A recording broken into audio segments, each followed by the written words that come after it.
Alright, I'm not gonna change anything. Oh, no one fitness in sports. Oh, Bill, what do you do?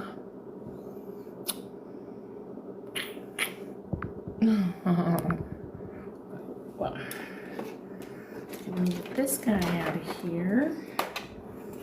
Hello, welcome in. Hello.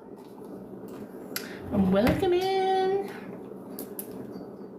Hey Marie, if we can connect. Hey Liz and Marie and all the other mods, if y'all can talk to each other. Hey, just trying to get it started. If we can keep track of the shares, that'd be great. Linda, welcome in. Terry, Tejano, please share. We can keep track of the shares. That'd be great. My black glasses. My black glasses match. Oops. Okay.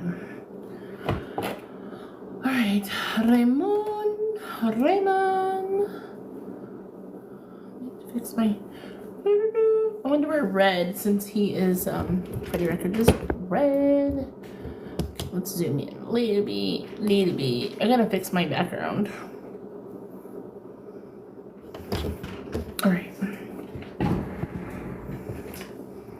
Welcome in. Where are my black glasses?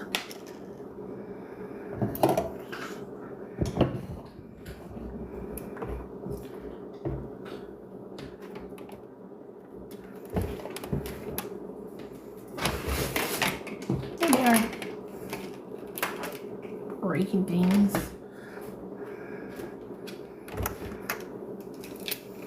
Welcome in. Let's play some music. Let me play some music.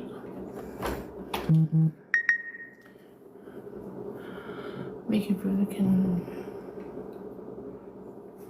Let me turn off my notifications.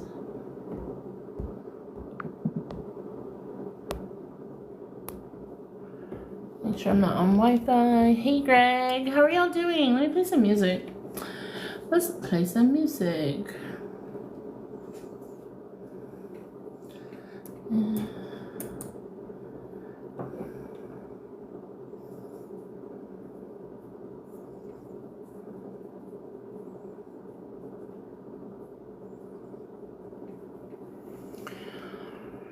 What's up? Let's try to get 20 shares by 8 o'clock. I'm in the works. Hey Jojo, what's up? If I don't see y'all's comments, please do not take it personal. Let me get this set up. Come on, please don't take it personal.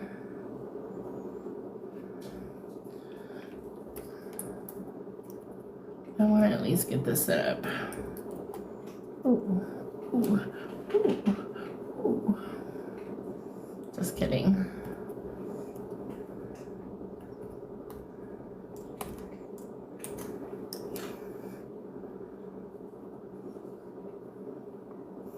What's up? Y'all have questions? Phone is, hold on.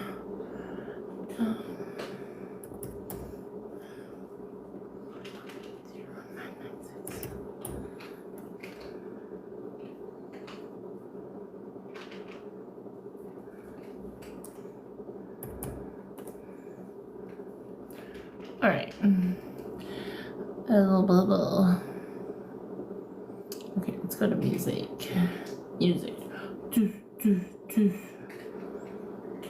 Playlist.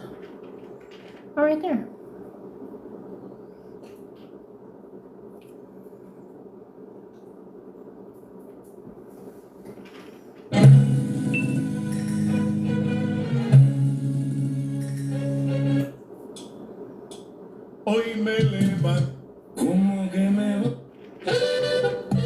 That is not my playlist. Puras trocas arregladas se comieron. What is that?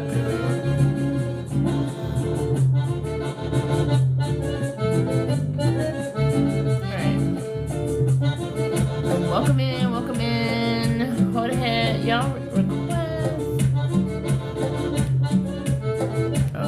soon as Jason comes on, we'll bring Jason.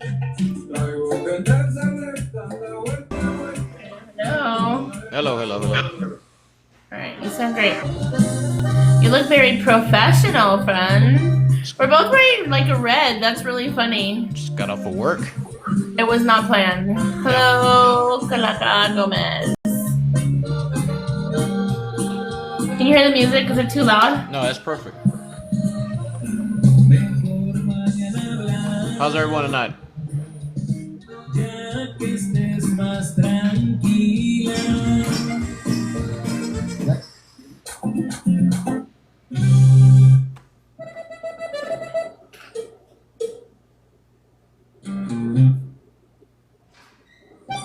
is literally not my playlist. What are you looking for? My playlist is good. I haven't put my music on this one yet. Just anything. Put some, do you have Nathan Acosta?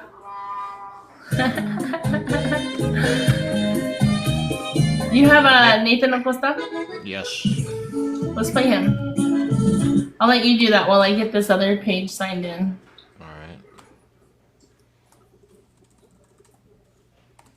Let's see what he does.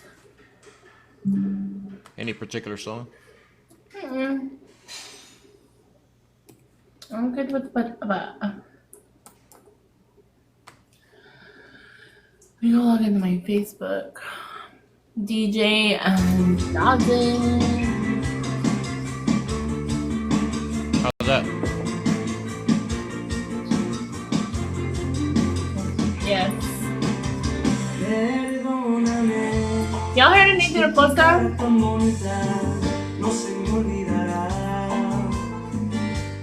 What's up, Fast Eddie? Welcome in, welcome in.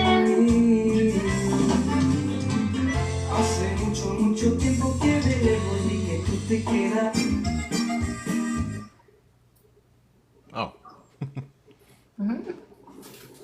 Bird, DJ's fired. Estoy para cuidarte, no me niegues tu cariño, oh no, no, no me niegues corazón, no me niegues, guardaré tus sentimientos,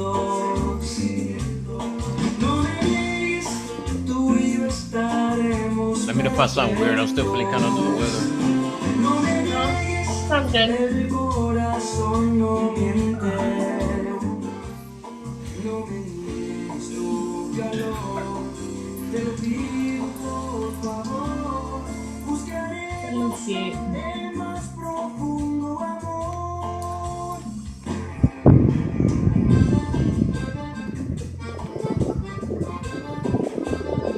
We're just getting everybody in here, get everybody a seat. So thank you for the gift. Oh, mods, if you can do that, if people are gifting us, can you tell them thank you for the gifts and shares and likes? We're gonna do a contest. Most shares. We'll just do most shares. It tells me who shares. So we'll do a contest. Thank you, Liz. I know I missed some of it, but I just want to make sure.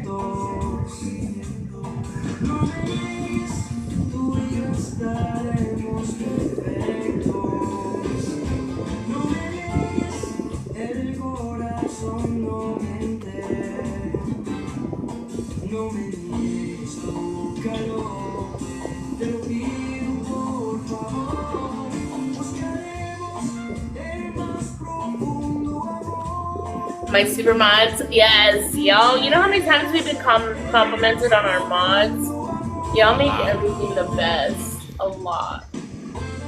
Hi, everybody. If I missed out, Tejano, Terry, who else is here? Marie, Liz, Terry. Nice to see y'all again. I don't know if Mel's here yet, but as always, a pleasure. we're just gonna.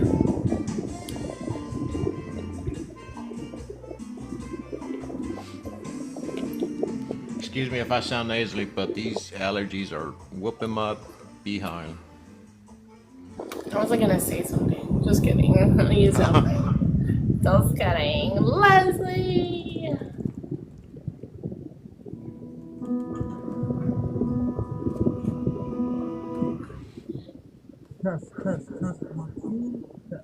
You sound a little far away, friend. Hello, Eduardo, DJ Lyric.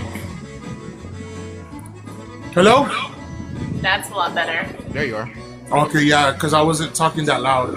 But it's right in front of me, literally. Hey, my camera doesn't want to turn on for some reason. It's telling me to try again. Mine did that yesterday on DJ Slide's live. Really? Okay, Nico, I'm still trying what's to. I'm still trying to send things over there, like trying to send the live. So I'll work on the camera right now. Hold on. Leslie, an echo when who talks? Probably me. Oh, okay. Go out and come back in. Go out and come back in. Yeah.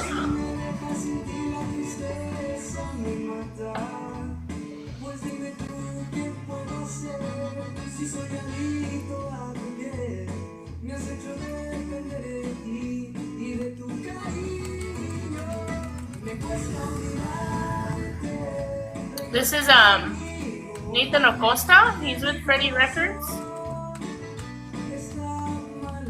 Can't hear it. Yeah, sounds good. What is gonna take over? Hola, Carlos. If everybody's in here, please comment hello so we can give some shout outs.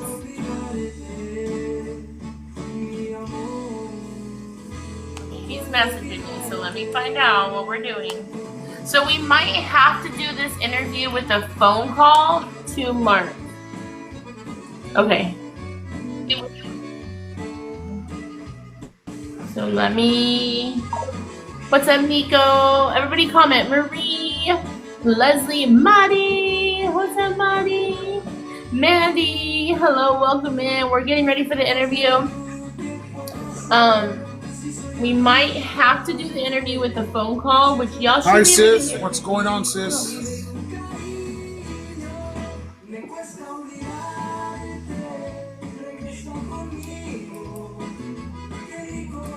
Houston, everybody comment where you're watching from. Please share the live. Let's get on the bottom there. Let's get 40 shares. 40 shares.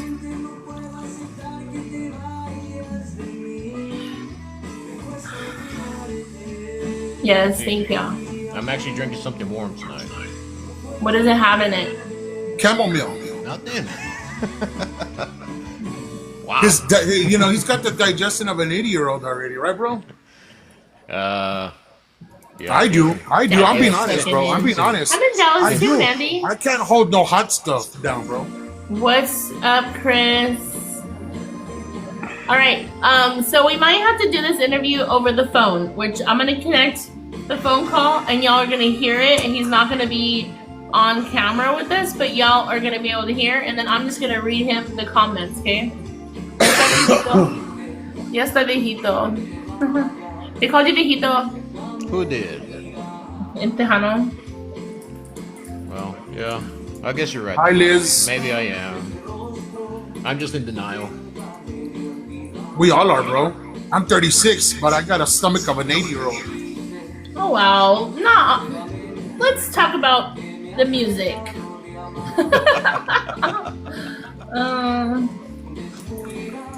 Well, Wow.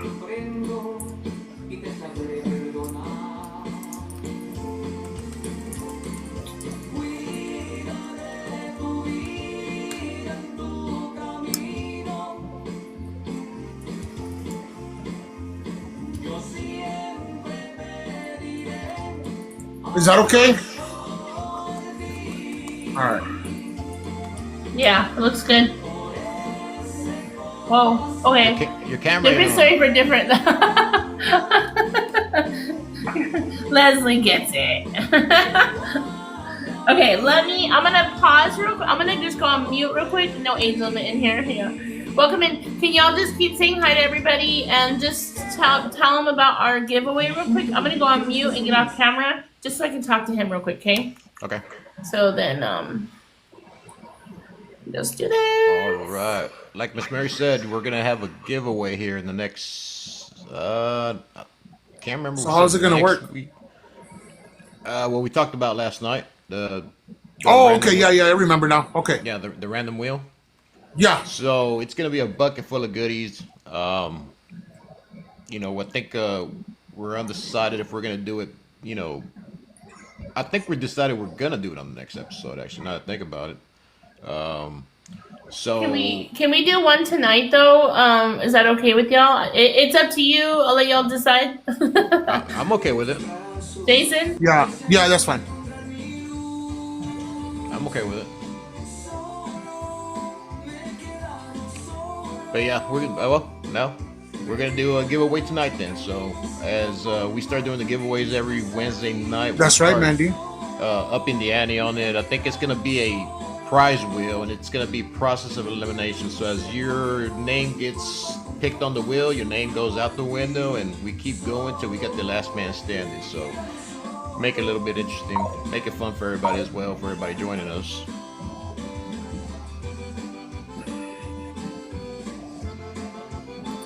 Oh man, nothing is cooperating with me tonight. I know, man. My phone is acting up big time, bro. No, it's not my phone. It's Your Wi-Fi? no, it's not. It's my laptop. I mirrored it to my computer screen, but I think I'm getting it now. I got it now. Oh, that's right, Mandy. You're right. Or last woman standing. Or last woman standing. Yes, that's correct. You should have just said the last Homo sapien standing. The last body. Okay. The last body. I'm not sure what we're giving away today, though. I guess we'll let Mary reveal that at the time of the I thought we were giving away alcoholic beverages. Uh, Adult beverages, sorry. there you go. Oh no, I guess we are. We'll let Barry come in and kind of fill us in on that one.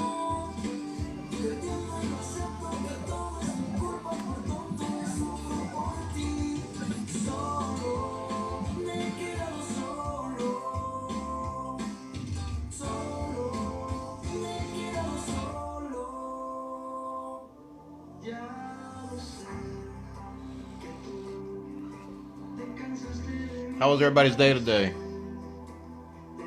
Hey Mel, hello. Hello, Miss Mandy. How are we gonna ship them? Believe we're gonna do ground.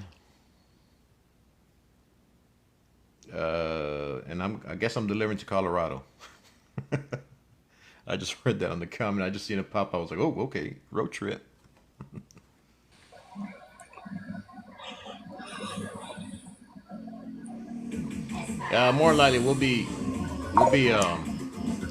More likely we'll be shipping them out. That would be the fail safe way to do it.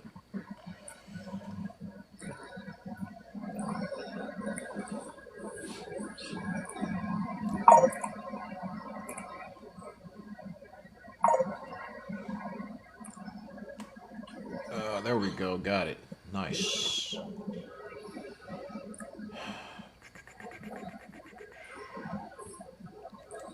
Yeah, like for the giveaway, guys. Well, I'll decide to see what we're gonna give out. Okay. So yeah. Stay tuned, guys. Stay tuned. Share the live, por favor, please. And then we'll take it from there. We're all gonna come into an agreement for this. So let's get it, guys. Let's get it. You guys want it? You gotta be in here.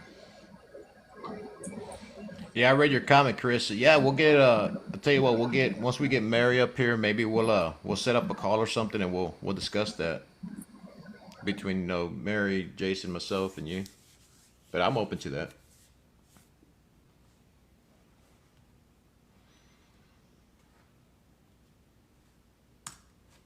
Sorry, guys and gals. I actually turned off the music.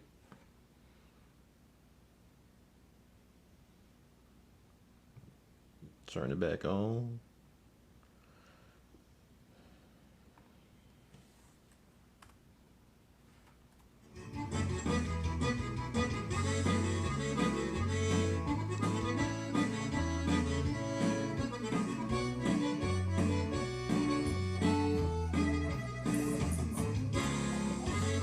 Thank you for the gifts, guys. Thank you for the gifts. Sorry, guys, I missed them. But thank you, Mari. How you doing, sister?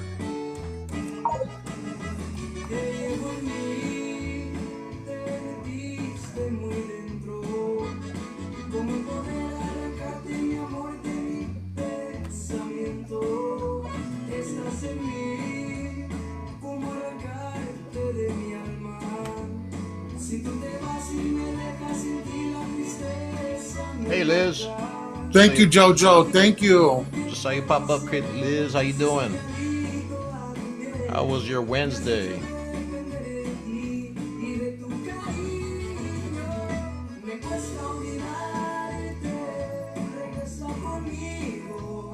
Thank you, Jojo. I appreciate it. Muchas gracias. You're too kind, Jojo.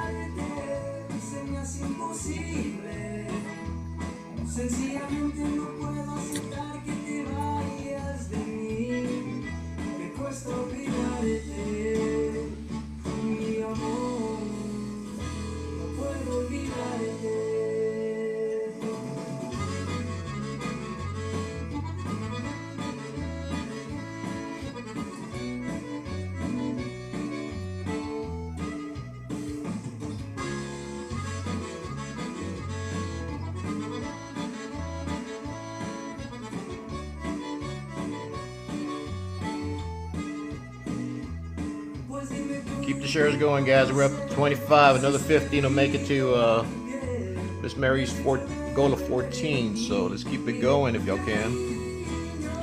And also, if y'all not doing so already, please, I think we'll try to copy a link on here to the official Let's Talk Tejano TikTok page. But if y'all haven't followed it, please go look for us, hit a follow, share the page.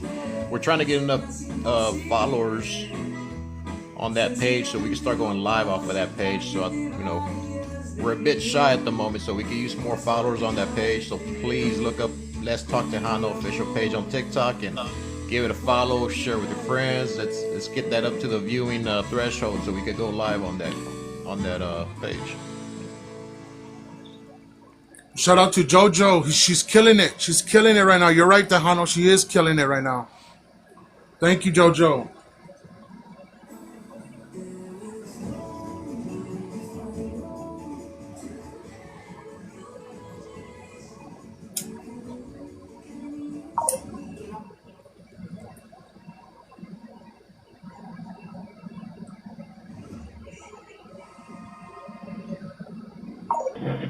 Hey y'all, welcome in. I know I've been in and out, so thank you for your patience.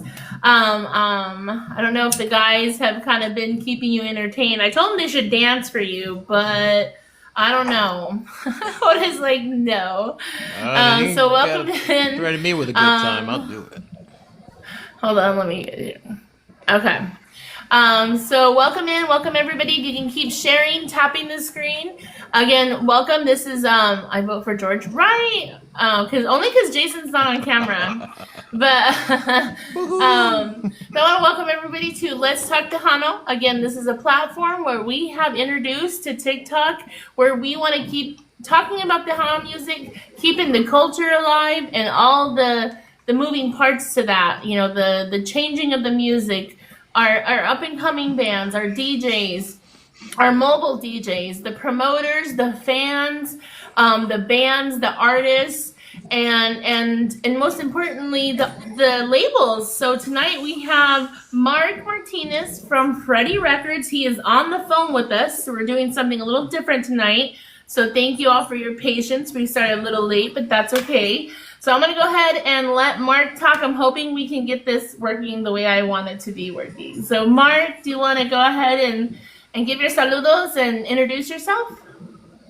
Yes. How are you doing? I want to say hi to everybody, all the listeners. I know you got a huge fan base and a huge listening audience is always listening and tuned in to the show, So I want to say hi to everybody and hope everybody's having a great evening, great night, and wishing everybody a now that hopefully we're past all the thing with the elections and everything, we can enjoy some good old Tejano music, from the past artists and the present.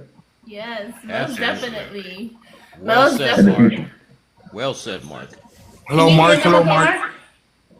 Yes, I can hear that. I can hear that. Okay, perfect. I can hear in the background. So, saying hi to everybody once again, and thank you for opening up your doors to us. Would you rather me call you Triple M or? You can call me whatever you like. Just Okay, okay. So yeah, because I wasn't sure. I don't know. I don't want to do say your regular name or how you want to do it. You can call me by my government name. It's fine. Okay. I know we go back from since we were working. We used to work together in Colorado. And now you came to Texas. So that's great. Yes. That's great. So. Yes. Yeah. And we also have Jorge. He is out in Cypress, Texas. He is one of my co-hosts, as well as Jason, who is out in Southern Texas. He's our furthest one away. He's out in Southern Texas in the RGV. I'll let y'all introduce yourselves to Mark. Hey, Mark, this is Jorge. Pleasure meeting you, Mark. Yeah, like Miss Mary said, I'm out of Cypress, northwest of Houston. I got a big thrill knowing when I heard from Miss Mary that we're gonna be interviewing you and having you on the show as a guest, man. I know you got some history that you might want to share with us. Some behind the scenes of rubbing elbows with some big names, and looking forward to this talk with you tonight, man. Pleasure to meet you. This as well via this outlet or platform. I'm glad to be here and just talking to say hi and hope we're doing well and hi to everybody there in Cypress and in Houston. Thank you, sir. Thank you. We are. And Jason. Hello, Mark. Jason Borjas, Harlingen, Texas. But I graduated from La Feria, Texas. So just want to thank you for making the time to be here, my guy. And we just want some questions on the history that your dad built, and you and your brother are gonna continue that, and still, even your dad's still involved, correct? Yes, I'm sorry. You saying it was Jorge? No, that's Jason. Oh, okay, I'm sorry. Jason. My apologies, Jason. Yes. No, no. So, shout out to the 956, the great Rio Grande, Mexico Grande aquí. Love our 956 peeps. A lot of our artists come from that area. And of course a lot of great talents come out of that. So un saludo a todo el público ahí en Mexico Valle. I know you guys are being heard worldwide. And yes. My two brothers and myself are looking to continue to build on the legacy of Freddie Records, and everything that my mom and dad started. Yes, my dad's still involved. Like I said, just not as much as he once was at one time, but he's still involved in the studio and operations there and composing music and producing. But mostly right now it's mainly me and my brothers and myself, doing everything we can, to keep it going. Of course, we have our team there at the office. It's also been very helpful, and just trying to put the best music out there possible for the people, and you don't really ever know what people are gonna like until you put it out there. So that's the thing, is you put it out there and hope for the best, and like I said, the thing is just to keep going at it, and keep making the effort. Okay, great. Yeah, man. I know a few artists that are been with you, that are from the 956, born in the 956, and that they're still with you till today. So I'm gonna pass it over to Mary so we can dive right in. Great. Sounds like a winner. Nice to meet you, brother. Likewise, man. Well, again, thank you, and thank you for everybody that is on the live with us. I know this is not typical, and that's okay. We are flexible here at Let's Talk Tejano. Again, if you have any questions or comments, just write them, and I'm doing my best to keep track of everything. So if you have questions for Mark, for Freddie Records, or for any one of us here, just go ahead and comment. If you want to give shout outs, we will do that at the end, okay? I have my wonderful mods in here, so shout out to our mods, and they are helping us out with the shares, the likes, and the gifts. So thank you all for doing that for us. We definitely appreciate it. So Mark, I kind of gave you a premise, and like you said, we worked together throughout the years. You've played a pretty big role. By you yourself, you travel throughout the country, helping promote the label and your bands. So tell us a little bit about, because that was like 6-7+ years ago. How has that changed since well, I want to say COVID, but now with technology and social media, how has that changed for you? Well, it's definitely changed. It is still a big important thing because there's nothing like networking in person. The relationships that you establish with people. I think the best ways to do that is, to be able to talk to the people and see them. Each time I believe that you guys get closer and more connected in person. Whether you guys see each other at the station or go out for a bite to eat or wherever it is that y'all should meet. But at the same time, a lot of the work is done when you're back home, keeping in touch with your people through emails and texts and WhatsApps and messengers and all the different ways that we have to communicate with one another now these days. So yeah, it's definitely changed quite a bit, because from 2020 this way, when all that stuff with the coronavirus came on strong, hit unfortunately for everybody in the world, a lot of people got very, very accustomed to working from home. That became a very, very big norm. A lot of people also got into this thing of doing virtual Zoom interviews and Zoom performances and everything. That's when I think that it really took off. Some of that was already happening before, but it hadn't really, been into sync and became something of a, of a modern kind of normal thing like it is right now, or like it's become. So, in a way, that's good. I'm glad that, we've got this new way of communicating, through these different outlets. But at the same time, to me, there's nothing more exciting than being there with the person and having the artist or the producer or the executive or whichever the person may be. There's nothing like having them there in person with you, because you don't get as emotional and excited as it is, and I always use the example, when an artist, you're a big fan of an artist, you can stream and watch their music and stream their music all day long, or listen to it all on the radio, or you can stream it on YouTube. But like I said, you don't get as excited as going to see them perform, when you go see them perform at a dance, at a concert, where it's just a much more magical feeling. So that's the same thing I say with this right here. There's been a lot of change because, everybody nowadays is sending music through digital ways, and emailing the music so you guys can have it faster. But you still got to have that personal touch. Relationships, that's something that's very basic. That's always got to be, that's something that started from the beginning of time, and I think will be there until the end of time, So I still continue to do that, just not as often as I would like to, because I do remember, we go way back to, I think, 2013, 2014, when I used to see you guys, and when I used to see you over there in Fort Collins, and really, as a matter of fact, and like I said, I haven't been out there since 2017, but I believe you were still out there. The last time I visited, I think you were still living in Greeley, as a matter of fact. So yeah, like I said, I haven't seen the Colorado Peach in about 7 years, So I miss the Colorado area, the Colorado Peach, but sooner or later we'll make it back out there, God willing. And for right now, like I said, we're doing everything we can, to keep everything afloat, and because you gotta utilize these platforms and opportunities that we have right now as best as we can. Unfortunately, we weren't able to do it like the way you guys are accustomed to doing it on TikTok. That would have been a great thing, but we look for bigger and bigger, brighter things down the road. And but yeah, it's been a great ride, and we continue to looking forward to it. And we thank you guys for your continued support always. Most of Jorge's going to ask you a question next. No, absolutely, Mark. Yes. Good points there, man. You brought up the digital era or age that we're in now.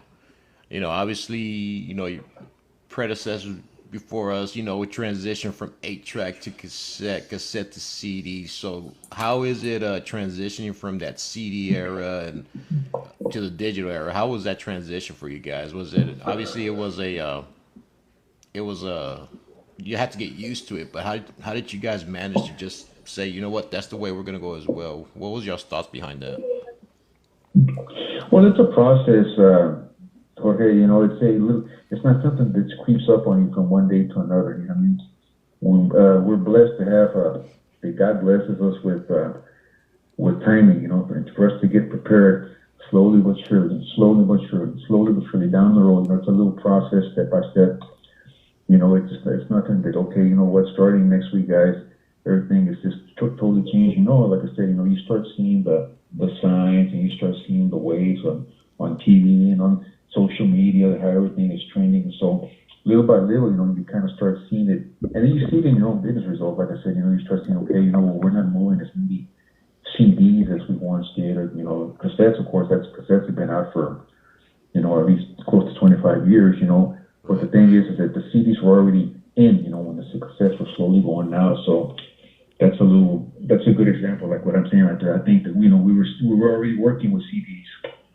Same thing here with the CDs. The CDs have been very very selective. The last couple of years, I think we haven't really been making.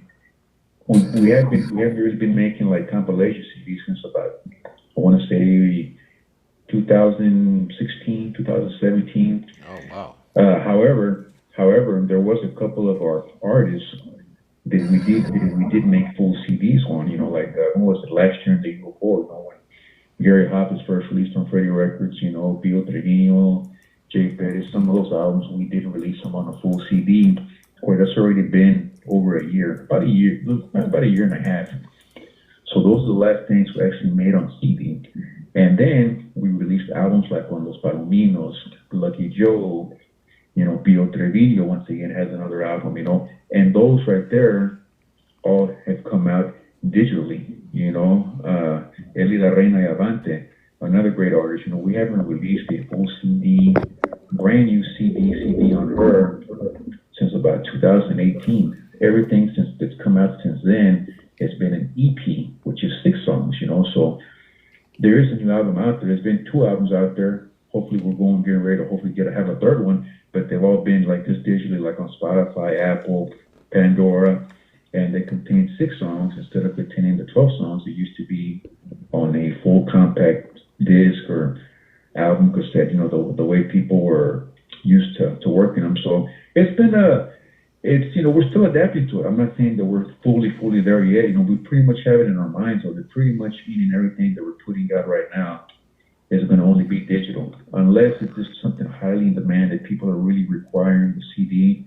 And we have a lot of people. It can't just be, for example, 20 people or 50 people that are asking for it. Because we do want to service everybody as best we can, but sometimes it's not cost effective. When you don't have a big enough quantity, because it's a little bit more cost. It costs a little bit more, to make the manufacturing of the CD and all that. So it's been a process, but at the same time, I think we're definitely more accustomed to it right now today than I can say we were, last year at this time, because we've learned more and we've grown more since, even 2 months ago to now. We're more accustomed, I think. So I think that as we go and as the days go by, we get more accustomed to the digital process. And what I like about it is that everybody can get the music right away. You don't have to wait. You don't have to take a drive to the favorite record outlet, or your music store, like Martinez. I had nothing against that. I liked it like that also, because it gives us that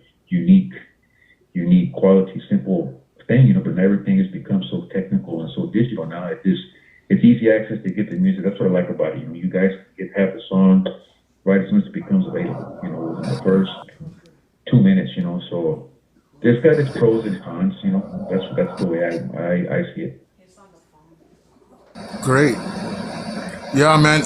So Mark, real quick.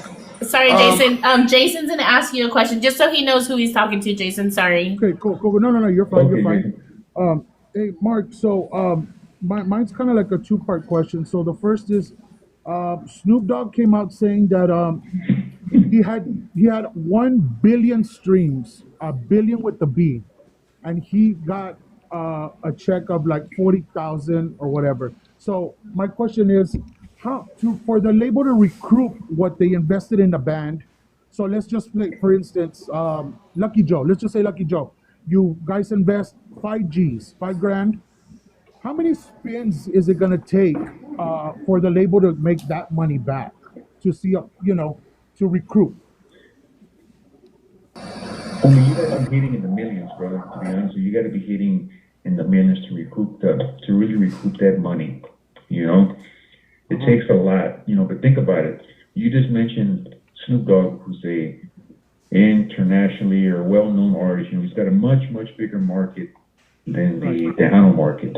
Okay, you said he streamed, what'd you say, he streamed 1 billion? Yes. billion streams. Okay, and you said he received a check for 40,000? For 40,000, and he was very upset about it. That's why he went and bought Death Row Records, so he could just keep everything, I guess. That was his words, not mine. So yeah, so he was just like he's not very happy with the way things are now with digital. He's from the time of analog, and so but it's just what it is. We have to move. Would you say that we just have to run with the times, and we cannot stay behind? And that is that what's happening with the Hano too? Yeah, I mean, that's just part of life in general. Things have to change, things have to evolve. You just have to go forward, move forward.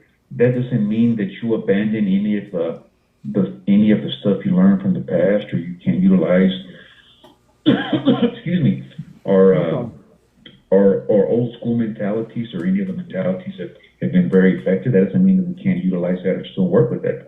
No, because I believe a lot of that is still very much effective. When you apply it into your work, we just have to adapt and be aware and know about this new stuff, and protect ourselves and our businesses as best as we can, so that we can keep up. Because we want our Tejano music to always remember the past and all the greats and all the great music that we have.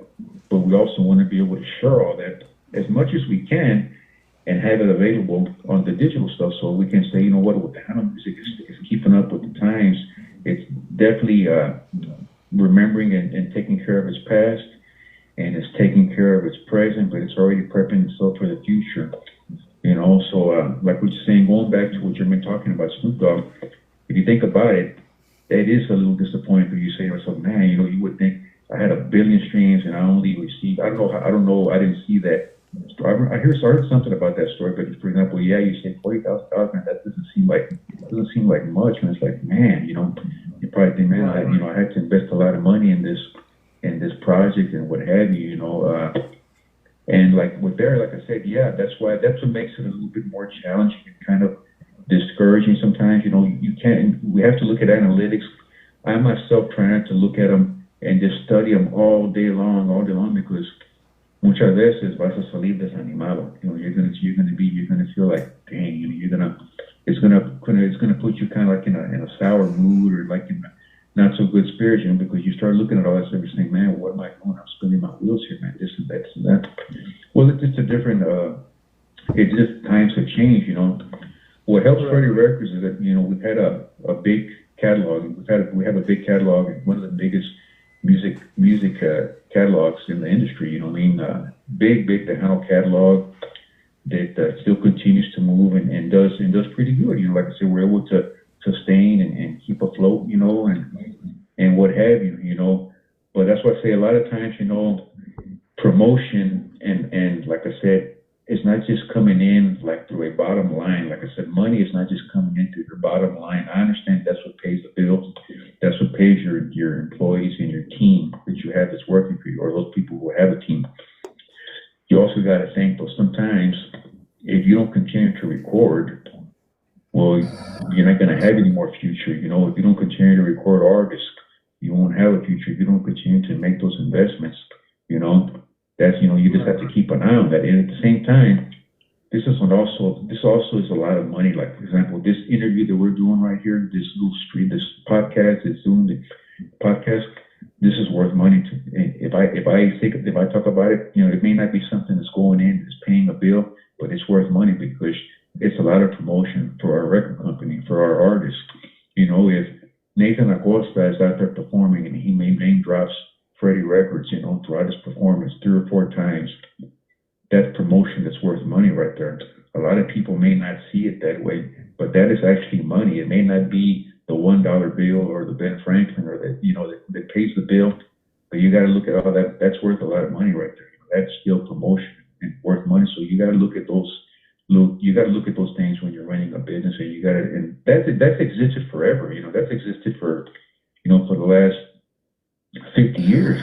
But right now, we have to realize it more, because we're not seeing the same financial results as we did, with the digital ways, because it takes so much. You have to stream so many, to see the profit and everything, But like I say, we love what we do, we enjoy what we do, and we look to continue forward to moving, because we feel that eventually, we can get to those kind of numbers. It may take some time, but I feel that Tejano was on the trend, and we figured we get the right kind of artists out there that will continue to grow, and we'll have another 10 artists, out there in the music business that, they can give us, powerful numbers, and that, we can, continue to survive and keep on making it and keep on going. Yeah, yeah, absolutely. And my next quick question is it's a yes or no question. I believe it's a maybe a no.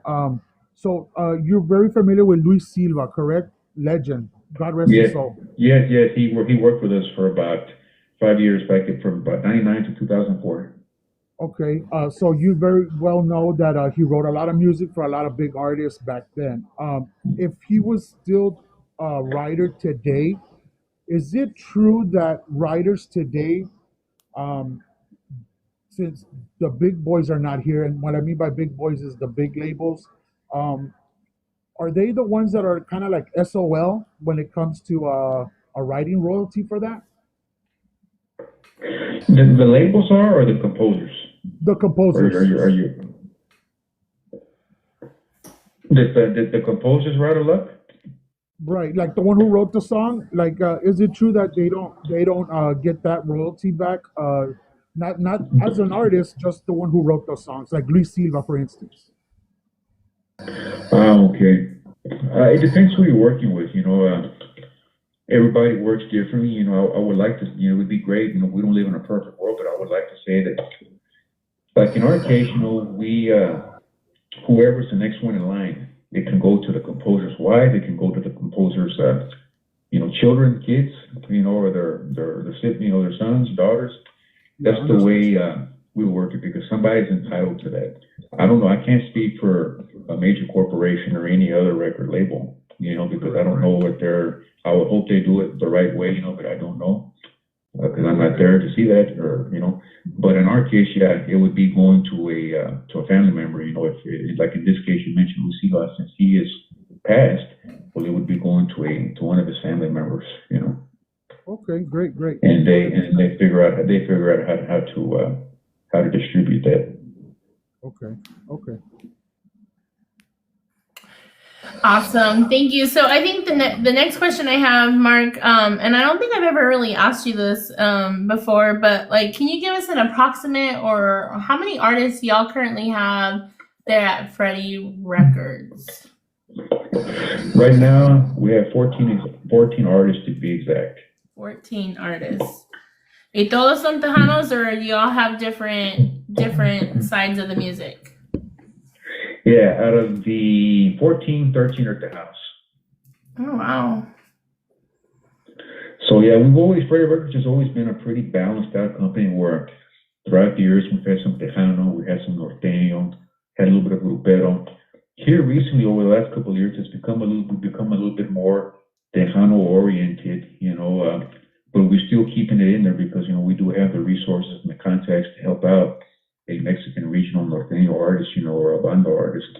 Like I wouldn't be able to say the same thing about a hip hop artist or a country artist, because we don't have the resources to that. And so those, yeah, you can always get them, but that's not really our bag. Freddie Records is not known as an opera or as a rock label or a country label.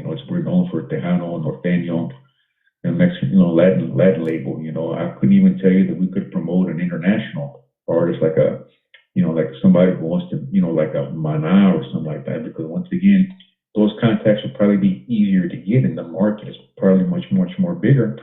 But at the same time, you have to go out there and get those contacts. That doesn't just come, like within a week. We're still, as I'm speaking to you right now and everything, we're still getting more contacts and resources for our Tejano and Mexican regional artists. You know what I mean? So that's the way that is. Because more and more outlets are growing. They're coming in each day. So I think that's a forever job right there. So, but to answer your question, yeah, it's 14 artists. And we're looking to build on that, we don't want to overstack the roster, because then you can't give everybody the proper attention that they need. You want to sign people because you're going to be able to focus and prioritize on them, and you feel that you can do well and do well for that artist's career. You don't want to sign artists so just to have them there, and then they lose their time and money, and then we lose our time and money. So but of course, unfortunately, not every artist is meant to make it. And so, but you have to keep on making the effort when you see something out there that you feel has potential. Most definitely. And then I have one question here from a band out there in West Texas, and I'll introduce you to them. But my second question is how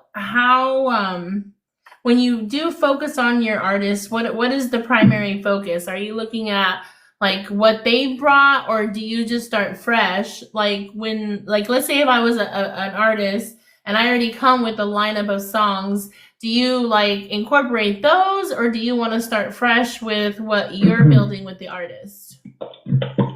Well, it's a balance. I'd like to see what they bring to the table, what they have, because who's to say they don't have some songs there that could work, you know what I mean? Because you got to, we like to be open to other art, to the artists, to what they bring to the table. And we like to mix in some of our things from our composers, and then some what they have. And it's like we collaborate, like I said, try to mix it up. Okay, you know what? Yeah, you know what? This song sounds pretty good. Because let's just say they bring 8 songs to the table. Mm-hmm. It's very rare that none of those 8 songs are going to be any good for a recording, or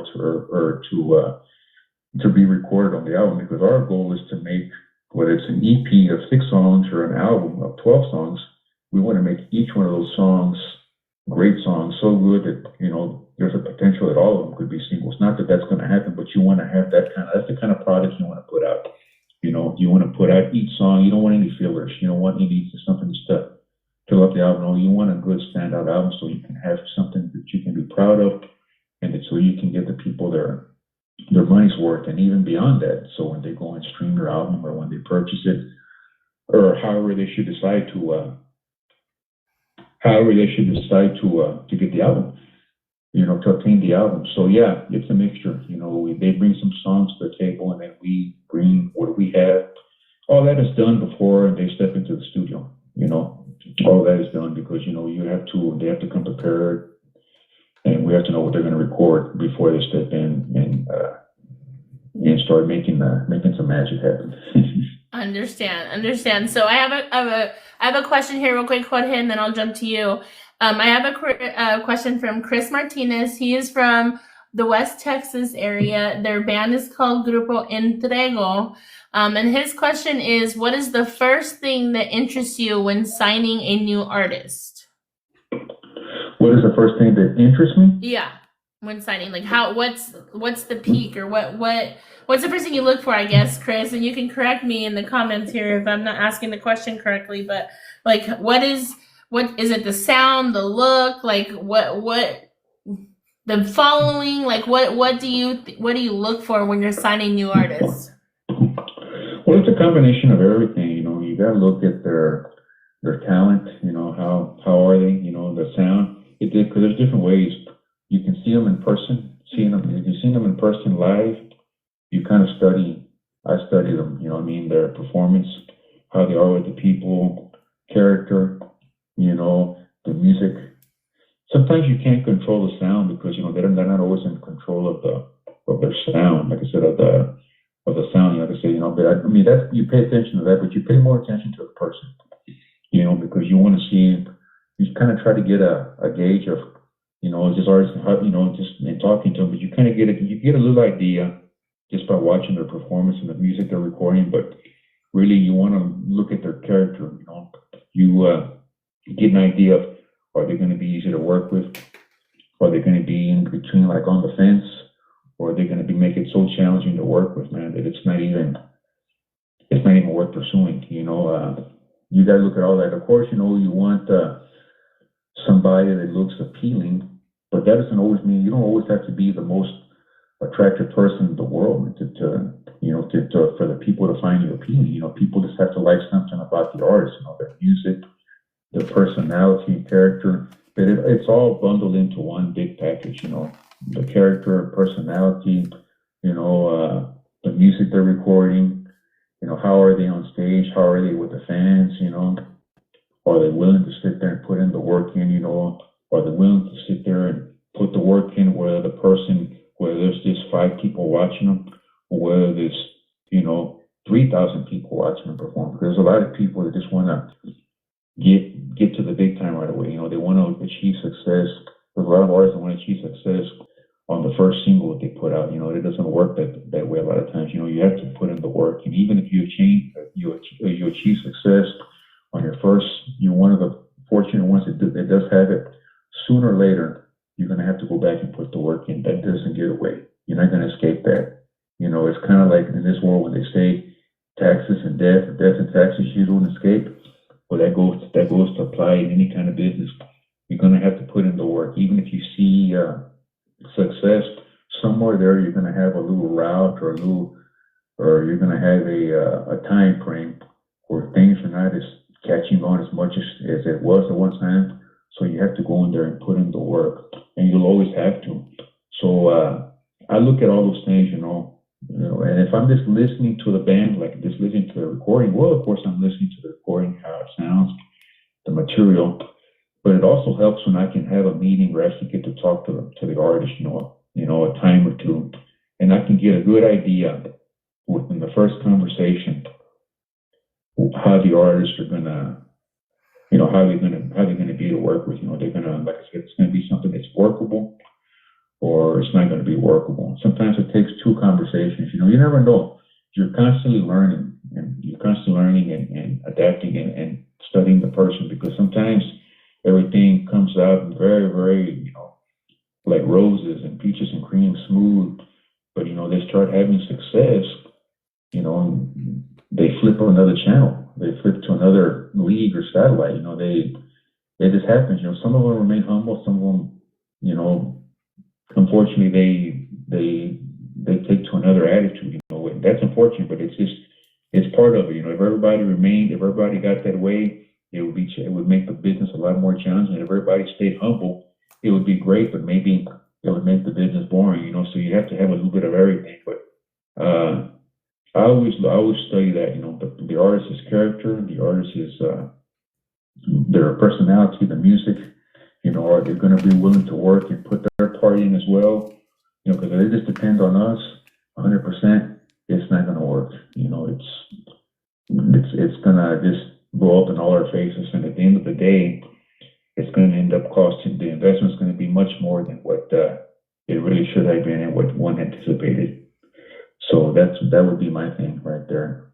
But you get an idea, especially, once you put out that single and everything, you get an idea how the artist is and what have you, So, but both sides got to do their part. Both sides have to do their part always.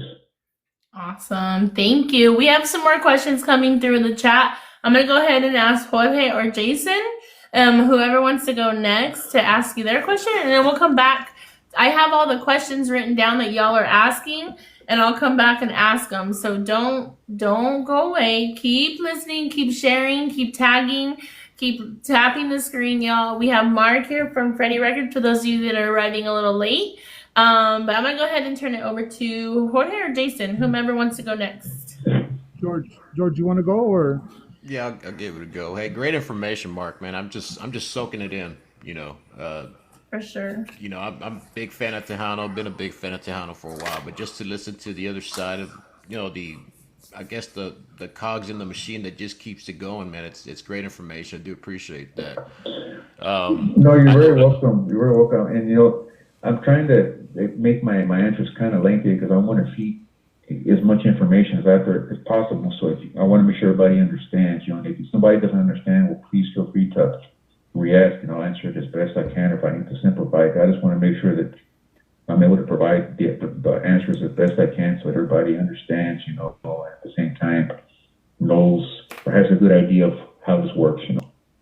No, absolutely. It's great information. Like I said, I'm soaking it in. We all know music is a business, and it's kind of good to get a peek behind the curtain and see how all that runs. But I know we brought this up a couple of times already, the digital era. So my question is, with the new artists now, and maybe even with the well seasoned artists. So our expectations a little higher now that it's, I guess, it is a little bit easier to get the music out there. Is expectations higher to have the band on the road a little bit more than usual? How do you guys gauge expectations when, like you said it yourself, the music is out there for us to just listen to instantly at that? Okay, you saying like artists' expectations, or just want to make sure I'm understanding you correctly? More like the label's expectations for the artists. Okay. What are our expectations for the artists? Yes, sir. Not the we're in a digital age, streaming age now, where it's a lot easier to get the music out there. Like you said, you're kind of bypassing the production of the putting it on the disc and all that. So our expectations higher for the artist to really get out there and hustle it on the road. I mean, our expectations just getting higher and higher. Well, no, I don't think so. I think that's always been expected. It doesn't matter. I don't think it matters, and I mean disrespectful to everybody. I think it's always been expected, man, that the artists, we expect the artists to go out there and do their part, just like because we can only do so much. Everybody thinks that, okay, a lot of people may think, well, you signed with Freddie Records, or we signed with Freddie, we've got a well-known, respected label internationally, okay, we're going to be well taken care of. Yes, that's very true, but that's not guaranteed success. Just because an artist signs with Freddie doesn't mean they're going to be nominated for the Tejano Music Awards or for the Latin Grammys or for the Grammys or for the Middle Festival or for Billboard.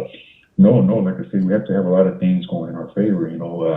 Timing's got to be there. The music's got to be appealing to the people. The public out there has got to take a liking to the artist, and what have you.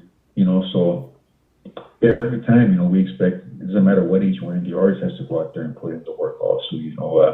If we post something on social media, we expect them to share it, like I said, and we expect them also, like I said, or at least, for them to be creative, and sometimes, post their own things and do their own things so that they can interact with the people, because the crowd, the people that are following them on social media that see them, they're the ones that are going to go out there and stream their music. They're going to stream the music videos on our YouTube page, Freddie Records TV.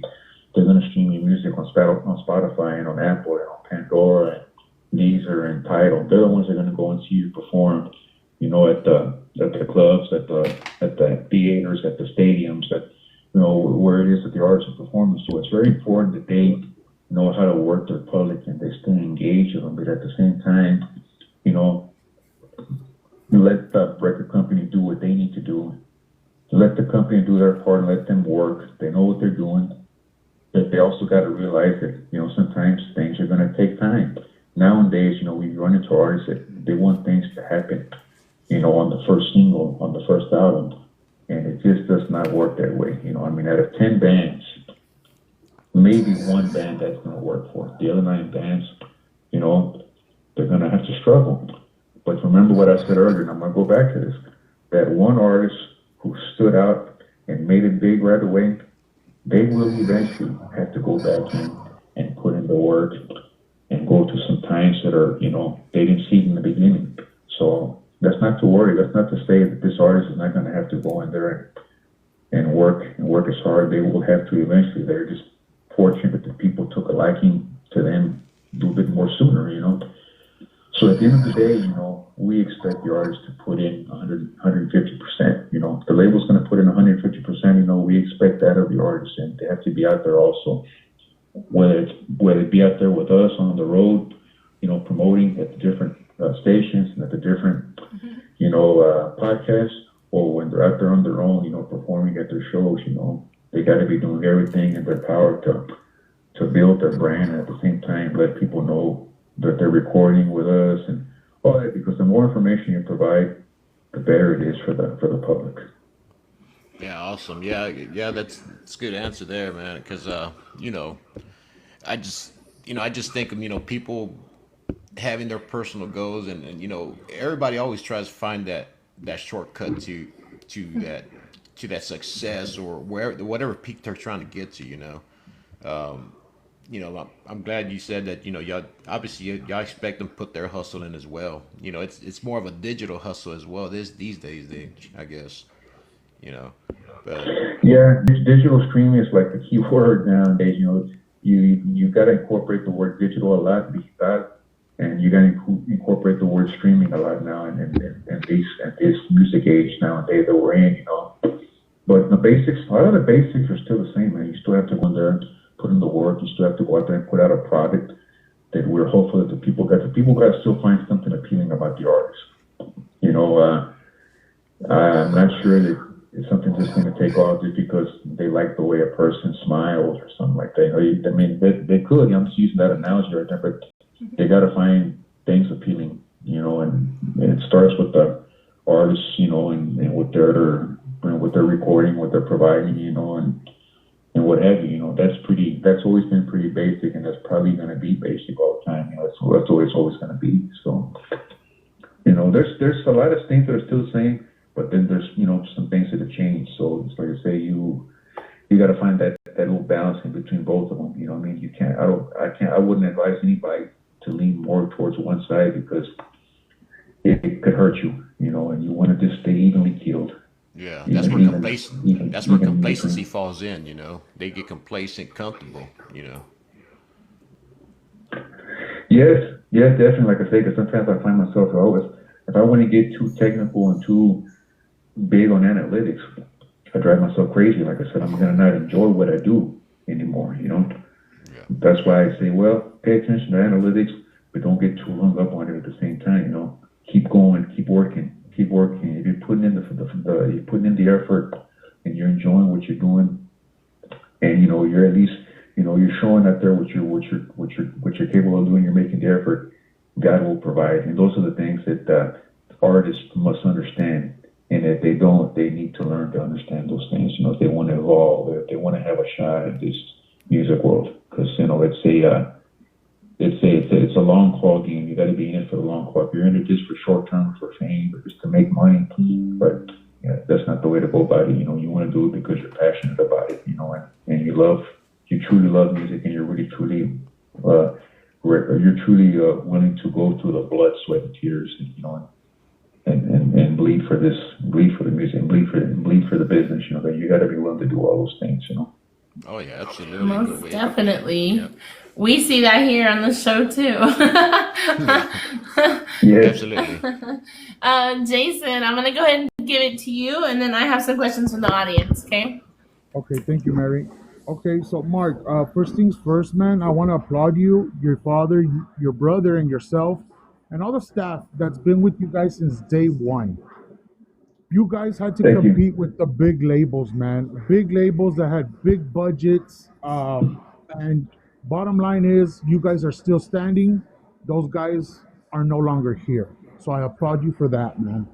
And to get away a little Thank bit you. from, yeah, no problem. To get away from a little bit from what we've been talking about, what is the first thing?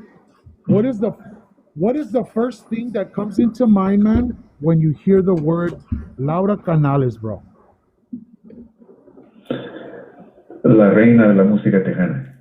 That's correct. Okay, Amen. great. And can you just tell me a little bit more? Because she was signed with you guys for a little bit, correct? Yeah, this was back in the 80s. This was before I came into the business, you know, so I didn't have a chance to really work with her. I wasn't promoting her music. She was an active Freddie recording artist. But she did have a lot of hits with us, you know, like CVV Contigo and Wiki Wiki. And she did a couple of covers that worked well for her in English, you know. Yeah. Some of the songs like The Boy, not the one from Kansas City, but oh man, but that It's Now or Never. She did a couple of English songs that worked for her very well. The one that stands out very well is CVV Contigo, because that's the song once again by the late great Luis Silva that smashed hit and took her all over, you know, and did very well. Of course, like I said, once again, back in the 1980s. Towards the end of her life, and unfortunately, she passed very young. You know, she passed at the young age of 50. You know, I consider that very young still. I think she still had a lot more to give. You know, but it just unfortunately, you know, God called her. I got to know, I did get to know her because, she did work with the legends there, for a couple of years, with my dad, and Carlos Guzman and Sonny Osono and Agustin Ramirez. She did do a couple of tours with the legends, and I got to know her there and talked to her, and very, very fun, easygoing, always laughing, always joking around, and she was like one of the guys, she was just ready to there to, it didn't make anybody feel uncomfortable, at all. She was very easy to talk to. And there towards the end, like I said, she was doing some Christian recordings there. She did one album there with my dad and Agustin and Sonny and Carlos that was called Las Leyendas en Cristo. So we were very, she was very happy to have done that project, and we were very blessed that she was able to take part of that. So we can actually say that her last recordings were with Freddie Records. That was back in 2003, that she did these recordings. So we always consider her la reina de la música Tejana Chicana. I think most people who are true Tejano pioneers and true Tejano lovers know that as well, but she has left a big mark, and she continued to do it in the 90s. And she left a lot of music for us there. She left a lot of music for us to always remember her, and she may not be here physically with us, but her music lives on, and she will always be here, So to answer your question, La Reina de la Música Tejana. Okay, thank you, man. Thank you very much. My favorite, the times that I my did show. favorite English, I guess, would be the Carole King cover. It's Too Late, man. Everybody tells me she sings it better than the original artist, and I'm like, exactly.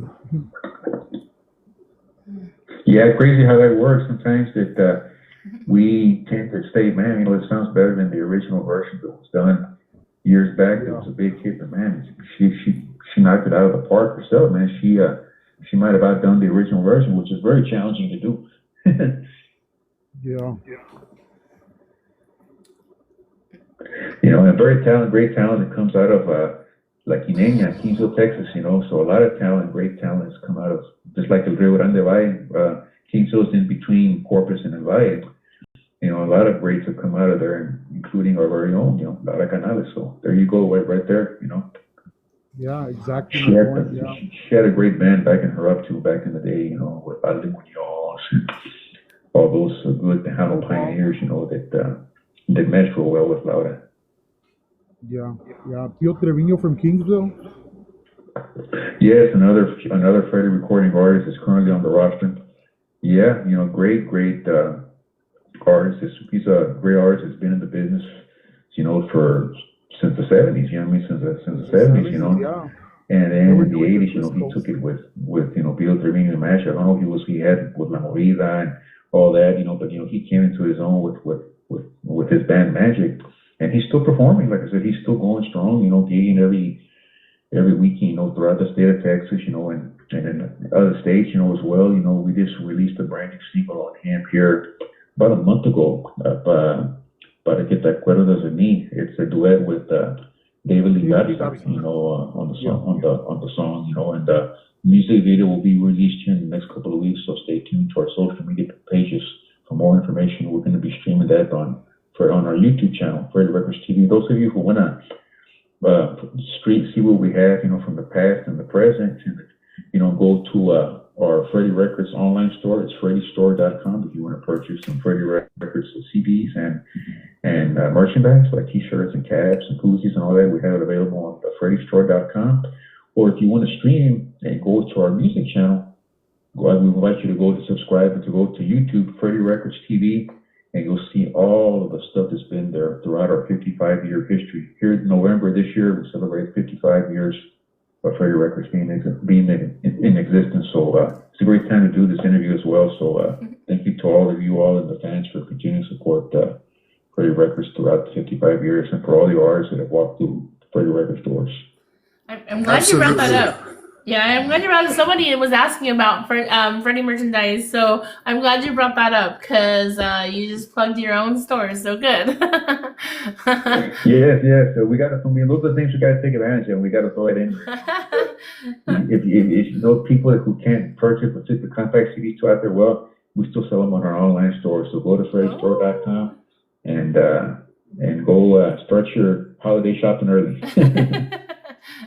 Awesome. Jason, do you have anything else right now? Right now, no. Just so you know, Mark, we here every weekend, man. It's always barbecue. You know how it is in the valley, man. So we listen to any artist that's with Freddie and so forth. You know, so every weekend, Friday, Saturday, and Sunday, man, for sure we're streaming. We're streaming all the time, all the weekends. Yes, no, we thank you for that. We thank you for that, Jason. Correct? Yes, yes, yes. Yes. Yeah, we thank you for that, Jason. Definitely, like I said, every Thursday night, sometimes on Wednesday night, but for sure, like every Thursday night, Friday night, Saturday, like midday, we always have something coming up on our YouTube channel. You know, we always drop a playlist or a music video, you know, what have you. So we've got stuff that's constantly pumping on there. You know, we're building that channel up right now. We've got about 760,000 subscribers. It may take us another couple of years, you know. We're hoping to hit that million, you know. But if it takes another couple of years, you know, hey, it's worth the wait because it's all been done organically. You know, we've never believed in, you know, in trying to. And I'm not saying anybody does, but we want to do everything the natural, organic way because you know people nowadays can fix numbers and buy their way into streams and all that. You know, ours is done the organic way. So, like I said, if it takes us another 2 or 3 years to hit that million mark, hey, it'll be well worth it when it gets there. You'll get to truly celebrate it. Exactly. Amen. Amen. Yeah, 'cause that's the way we've always believed. That's the way our parents showed us to brought us up and showed us to do things. You know. Yeah. So sometimes it's a little bit more. It takes longer, but it's well worth it at the end, you know, because you say, man, you know, all the work it's just a rewarding feeling, you know, to do it that way. And that's how we've always gone about our business. So we invite you to subscribe to our YouTube channel. Those of you who aren't subscribed, please do. And for all your favorite Freddie Records artist content. Awesome. Thank you. All right. I have a couple questions here from the audience, from our viewers. So first is from DJ Sip. He is out from the Houston area. He's a DJ that also jams your music, Mark. So DJ Sip and the usual suspects ask, in this digital age, how do y'all decide what videos to make? Like, how do you decide what videos to actually go out there and produce? Well, usually the single that we're going to put out is the ones we're going to put videos out on, you know, because nowadays it's very vital that that a single that you put out needs to have a video so you can double promote it. See, that didn't used to be the case so much, you know, 20 years ago, back in the 90s, you know, you would put out maybe one video, maybe two videos per album. Nowadays, you can even put out a video for each song, even if the song is not going to be a single. If you want to just have more content for the YouTube channel, so because that also attracts more subscribers. You know, of course, people have to like what you're putting out, but I believe, you know, you keep on putting more stuff out, you will gain traction. So for sure, let's just say we put out 4 singles on an album. It's a good possibility that at least 2 or 3 of those singles are going to be on the music, or are going to be done videos. And then if we decide that, you know what, it's worth the investment, because, you know, every artist situation is different. Sometimes it may not be in the budget for a certain artist. Sometimes it may be, you know, just deciding, okay, you know what, this album that we've done, we recorded 12 songs, okay, we feel it's worth the investment. And people are asking for, we also go by what people are asking for. If people are asking for, you know, okay, you know what, they're asking for more content on these artists, okay, you know what, it's definitely worth going out there and putting each song and making a video of each song, you know. It's worth the investment, you know, because you also we can't just decide what we want to do, what the artist wants to do, but we also take feedback from the public out there, you know, because it's really them. They're the ones that make you and break you. You know, they stream your music, they go to your performances. You know, they're the ones that are, you know, constantly looking on your social media pages, you know, and if you don't have something to provide for them, well, they're gonna go and flip to another channel, you know. So if they're not into what you're putting out, that's just the way it is, you know. So we're very, very smart to, and you know, we think to want to provide for them, for what the people are wanting, the public. So to answer your question, it's a little bit of the artist and the company, but we also do pay a lot of attention to what the public is requesting, you know, and what they're asking for in artists. That's great. Thank you. And DJ Sip said, great approach. And thank you for answering that. Another question that we had, You're welcome. another question we had was from El Paso. His name is El Tejano 2023 here on TikTok. He asked, I think it was, or Leslie. I'm so sorry. It might have been Leslie. I'm trying to write him down, Mark. Ya sabes. You already know me. But how old were you when you got into the business? At what age were you walked into this lovely business of music? Well, I've been around the business all my life. You know, I remember being 5 years old and talking with Ramon Ayala there at the studio, or seeing, you know, Los Chamacos there and what have you. But, you know, when I got into it full time, I decided to devote myself to this. I was 18. Here we I go. was 18 years old, right out of high school. You know, I finished high school on a Thursday, graduated on a Saturday. That Monday was Labor Day. I was at it that Monday on Labor Day already. A trabajar, a trabajar. Yeah, right. Yeah. It was May of 2001. Oh, wow. So 18 years old, y'all. What was your first job? My first job, man, I had a lot of them, but at that time I was just trying to find out what's going to be my basics that I was going to be handling, you know. And I had already decided, okay, you know what, I've always been behind the promotion department, you know. Back in those times, you know, we didn't have all the social media just yet. You know, I mean, we had, you know, we were still heavily, we still are, you know, we were still heavily focused in on radio charts and what's coming into Radio Musica and BDS reports and this and that. So I was focused heavily, you know, on just trying to get as many Freddie artists as I could on all the playlists, and make as many contacts and resources that I could, you know, meet as many people as I can and take it from there, you know. Always listening to people, you know, whether it be a negative or a positive. All feedback is good feedback. Yep. I'm sorry? All feedback is good feedback. Yes, even if it's negative, Yeah, it's still yeah, positive. That sounds crazy, but it's true. It is very true. It's true. So yeah, the promotion department was my first job. Like I said, you know, just learning the ropes, you know, and learning the techniques of what to do to try to get artists played, you know, and how to handle people. And I've been around it a long time, you know, just by observing, you know, my dad and my brothers and the other promoters that we had that work with us. But, you know, I had a lot of things already, you know, in mind. I just didn't realize how much a responsibility it was going to be. The more and more I became involved, it became quite the responsibility, and it's becoming, and it still is becoming, it's still going to become more responsibility. So, because now, you know, you're involved in everything, not just promotion, but, you know, you're involved in all the other departments, you know. So it's a big thing you put yourself and you sign up for. For sure. Another question from the audience. Who was the first artist signed to Freddie Records?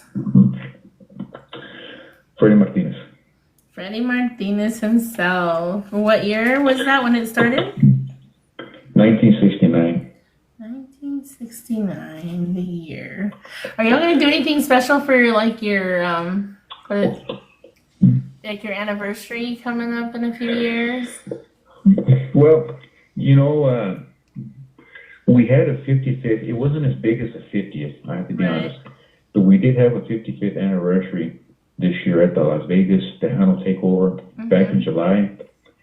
You know, they were celebrating their 20th, so we want to congratulate the Ingenuity, the Vegas Tejano takeover community, you know, for always for the 20th anniversary with the Tejano takeover there in Las Vegas. We've done a great job, David and Sir Chavez, of building that into what it's become. And they did a big thing for us for our 50th. You know, we did a big thing with them for the 50th anniversary.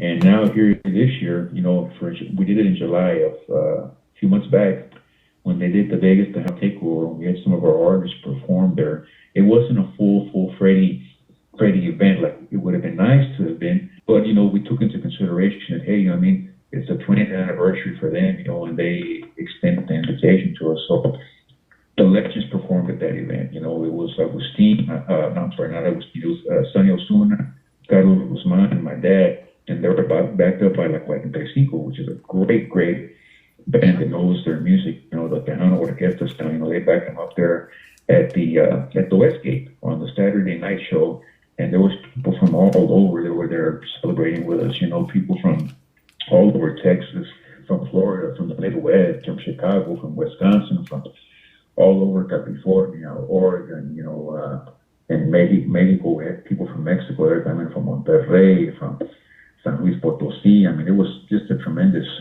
show, you know. So yeah, that was our big celebration, you know, here for the 55th one. We haven't made any other plans, but you know, like I said, there could still be some other things that we have, because things just kind of come up on the pipeline, you know, and come up, you know. So all of a sudden, even if it's done at the beginning of 2025, you know, we'll definitely keep you guys informed, because for the 50th in 2019, we had 3 50th celebrations. You know, we had the big one in Las Vegas, we had the one here in Corpus, and then we had one in 2020, right before the coronavirus hit. We had one at San Antonio. So that's what I'm saying. You know, we were glad that we did all that just in the nick of time. Otherwise, we wouldn't have been able to done that. You know, so it's like God was looking out for us in that end. So we're hopeful to do some more stuff, and you know, we'd love to have everybody be a part of it that they can possibly attend. So just stay tuned to social media pages for that, you know, and also stay tuned to the show here, because we'll be informing y'all with other things, other exciting things we've got coming up for more celebrations in regards to Freddie Records' 55th and anniversary and longevity in the music business. Awesome. Okay, so I have one more question for you. Maybe another one, but so how is the record label taking Elida's retirement into consideration when we're looking at new artists? Well, I mean, it's a lot of hype right now. I'm very excited. People are talking about it. You know, wow, man, you know, we're excited because we just released a new single on hers in El Mar, and we're with the idea and hopeful that everybody's going to want to be jumping on that single, you know, because they're saying, well, man, it's on her farewell tour.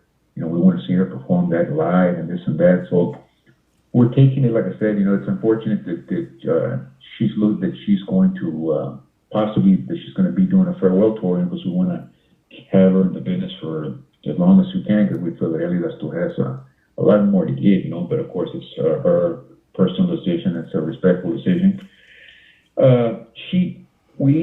I think she's doing a farewell tour, but that doesn't necessarily mean she's going to stop recording. I think she will continue to record. She just may not be getting, you know, or working every single weekend like what she's been accustomed to doing for the last 32 years. So it's been a big blessing to have her as part of the label. She's been with us since 2007. You know, it's very rare that you hear of an artist with a record label, especially nowadays, for 17 straight years. You know, this doesn't happen too often. So it's been a great 17-year run. I think it's going to still be extended, because, you know, we've just taken out this new single. Throughout 2025, we'll still be working together with her, you know, and look to continue working together. But at the same time, yeah, we're definitely looking already towards the future with future artists, you know, having to open up doors. Not that you have to, but you want to open up new doors so that the Tejano music genre can grow. Because, you know, let's say we have a handful of artists that are very solid right now, who we want to have another 10 artists that we can look forward to in the future. You know, they may not all be Freddie Records artists, you know, but if 3 or 4 of them can be ours, you know, hey, that's pretty good. Like I said, you know, it's artist building, you know, and brand building at the same time. So we're working on that, you know, towards the future artists here, looking towards to the future. And like I said, we don't have them all lined up yet. You know, it's going to all be a process. But, you know, Elida's been a bright one. You know, I think she brings other artists to the table. So we're looking forward to helping her, and at the same time, you know, developing this up and coming single, this new single in El Mar, into a big Tejano hit. And if it can be a bigger hit, even better, you know. And at the same time, you know, that farewell tour she's going to do, you know, she can go and perform in every venue possible and have a packed house there. You know, we want all the fans to go and see her and support her. on her farewell tour. And at the same time, we're going to be behind the scenes, supporting her, and at the same time, looking to bring in new talent such as Nathan Acosta, who's just been with the label here since March, one of our brand new rising artists. That one of the, like we're talking about, future artists, 19 years old. That's what I think the music business needs, and just artists like that have a lot of future and a lot of life ahead. They have a lot to offer. So we're looking forward to that, and just very excited, because we know that once we get going with one artist, we're going to start building and getting more future new artists in there. So looking to continue the legacy and building the brand and building more and doing more great things for Tejano music and the people who love it. Awesome. Thank you, Jorge. I'm sorry, I had to mute myself. I'm battling allergies, and I got that weird, awkward, wheezy noise coming in through my nose. So. Oh no. No, that's awesome. So I think somebody asked down there in the questions as well. Will you be at FanFest next year? Fanfare. Fanfare. That's okay. God willing, I'll be there. God willing, I usually do go every year. Take a chance to go out, take some time to go out there and spend a day out there, or a couple of days, just to go and look at the talent that's performing, and if we have any artists out there, to go and support them. But that's a great place to scout new talent, because hundreds of bands perform from all over, and you could find the next artist or two there. So that's definitely a great place. So yes, I do look forward to. I do plan on being there, God willing. And every year, Mark and I miss each other. Every year. Yes. I think one year we might have caught each other, but ever since then, it's just like we haven't been fortunate enough to run into, to be able to connect. And so we're hopeful that 2025 will be the That'll be our year. I was gonna say 2025's got to be the year. That's our year, Mark. That's our year. Yes, speaking of fanfare, I just want to make this talk about this briefly here, because you mentioned fanfare. That's going to be in March, but here in the next 2 weeks, we have the Tejano Music Awards coming up there in San Antonio. I believe the date is, I think it's going to be November the 23rd, if I'm looking at my dates here correctly. We have several artists that came out nominated. So we want to, it's going to be November 22nd at the Boeing Center at Techport in San Antonio. We want to congratulate all the Freddie Records artists that have been nominated, in this year's awards. We've got Elida Reina and James Aviola in there. James Aviola from Los Palominos. So congratulations to Elida and James from Los Palominos with the song Es Contigo, Collaboration of the Year. Collaboration of the Year, Borrón y Cuenta Nueva, Gary Hobbs and my dad, Freddie Martinez Sr. And also congratulations to and the song Dino Maldito to Jay Perez and David Lee Garza, Collaboration of the Year. That should be a good, solid category to be not. Those are three great, powerful songs in Tejano music that did very well. For the Conjunto Album of the Year, we've got Pa Que No Te Cuenten, Lucky Joe, one of the nominees. So congratulations to Lucky on his nomination. For the Tejano Album of the Year, we have El Orgullo de Ubalde, Los Palominos, El Patrón Jay Perez, and Herencia de una Reina, Elida Reina y Avante. So congratulations to Los Palominos, Jay Perez, and Elida on their nominations. Female Vocalist of the Year, we have Elida Reina nominated. So congratulations to Elida Reina on her nomination for Female Vocalist of the Year. Best of luck to her. Male Vocalist of the Year, we have nominated Gary Hobbs, James Aviola from Los Palominos, Jay Perez, and Lucky Joe. So congratulations to the four of them for their nomination on Male Vocalist of the Year. Best of luck. And last but not least, Tejano Song of the Year, we have the song Dino Maldito, Jay Perez and David Lee Garza. Congratulations to the both of them for being nominated on Song of the Year. That's amazing. That's a lot of talent right there. And those are songs that are just have become so mainstream in all of our playlists. I know myself and other DJs, we're jamming those. So definitely that's a testament to the label and to the artist's talent. Absolutely. That's one hell of a lineup right there. All of everybody's put in, you guys, you all as the platforms and media outlets that are promoting and promoting the music out there.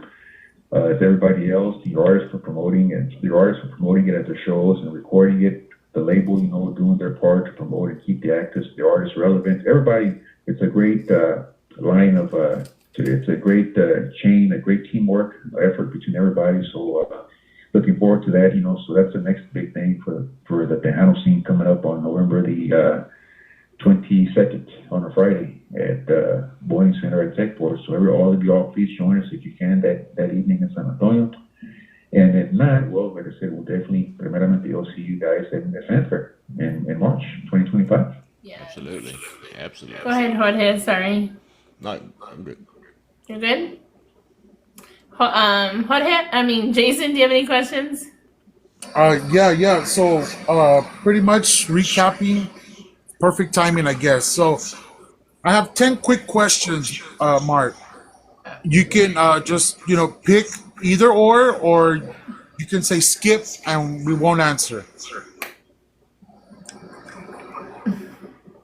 So he's going to ask you some heavy hitting questions and you're going to pick one or the other, okay?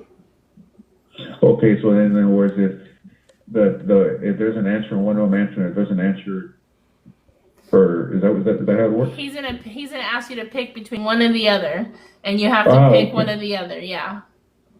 Oh, okay. All right, Jason. All right. So Corpus Christi or San Antonio, Texas? What's your favorite? Corpus is home. Corpus is home, he said. Okay. And speak up just a little bit, Jason. I'm sorry. Sorry about that. I like San Antonio more, but Corpus is home. Corpus is so I gotta go. Absolutely, man. Jay Pettis or Gary Hobbs? Oh man, no comment. Yeah. I played the fifth, he says. Okay, no problem. Lucky Joe. I got. Okay. Both. Perfect. That's perfect. I'll take it.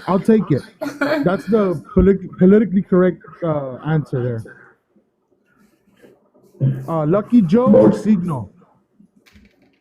I'm sorry? Lucky Joe. Lucky Joe or Signo? Lucky Joe. Okay. Los Chamacos or Jaime Dianda? No comment. Okay, great. Eli de Reina or Laura Canales? Oh man, that's both. Perfect. Okay, so if you were gonna be in an island for the rest of your life, what album would you take with you? Because that's the only album you're gonna be able to listen to for the rest of your life. Any genre of music. What album? I'm sorry? Any genre of music. Any genre of music, what album would you take with you if you had to live on an island for the rest of your life, but you could only take one album? I can only take one album? Yeah, in any genre. You can do any genre. Any genre? Yeah.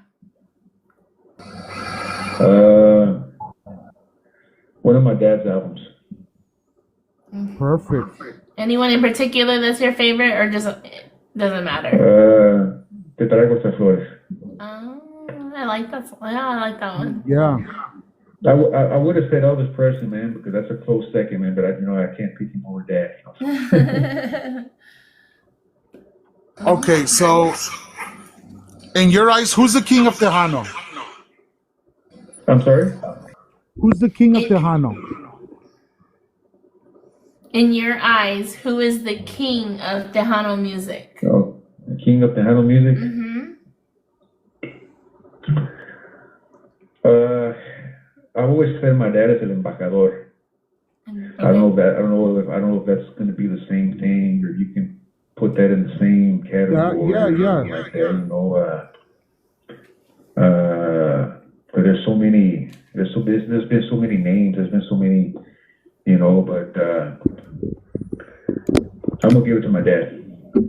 If I have to pick another artist that I have to give it to, besides my dad, I'm gonna go with Agustin. Okay. Oh wow. Okay, great, great. So conjunto music or Tejano music? Ooh. Both. But if I have to lean towards one, Tejano. I was gonna So say you're gonna pick Tejano. Okay, Little Joe or Agustin Ramirez? Guti. Guti. Okay. So for the last question, man, loyalty or respect? Uh, I believe in loyalty. Okay, great, great. All right, man. Those were the Because top 10 loyalty questions. is, not everybody is loyal. Exactly. Respect can come and go, and that's why I just lean towards loyalty all day, any day. Perfect, brother. Perfect. So you just answered my top 10 questions that I had for you. So, Mary, go ahead. Awesome, thank you. Okay, so so our platform, Mark, that we've been talking about is keeping Tejano, the Tejano culture, because it's not just a genre of music. Can you agree? It's a culture. Yes, it always has been. It's one of the few. It's one of the few genres is a true culture at heart. Yeah. So our platform here is to keep Tejano music growing. I don't think it's dead. I don't think it ever died. I think it hit definitely some roller coaster moments, but it's never truly died.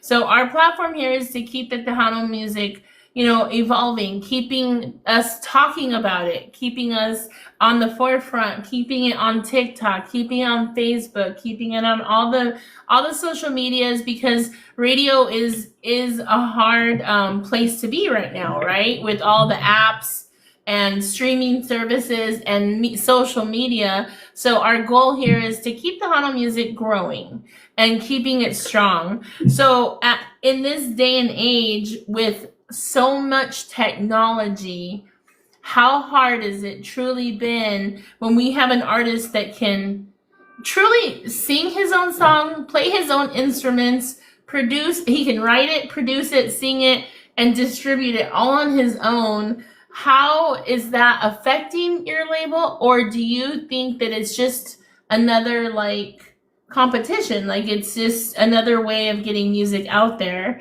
And do you see that happening more and more in the future? Well, it's like an obstacle out there on the road.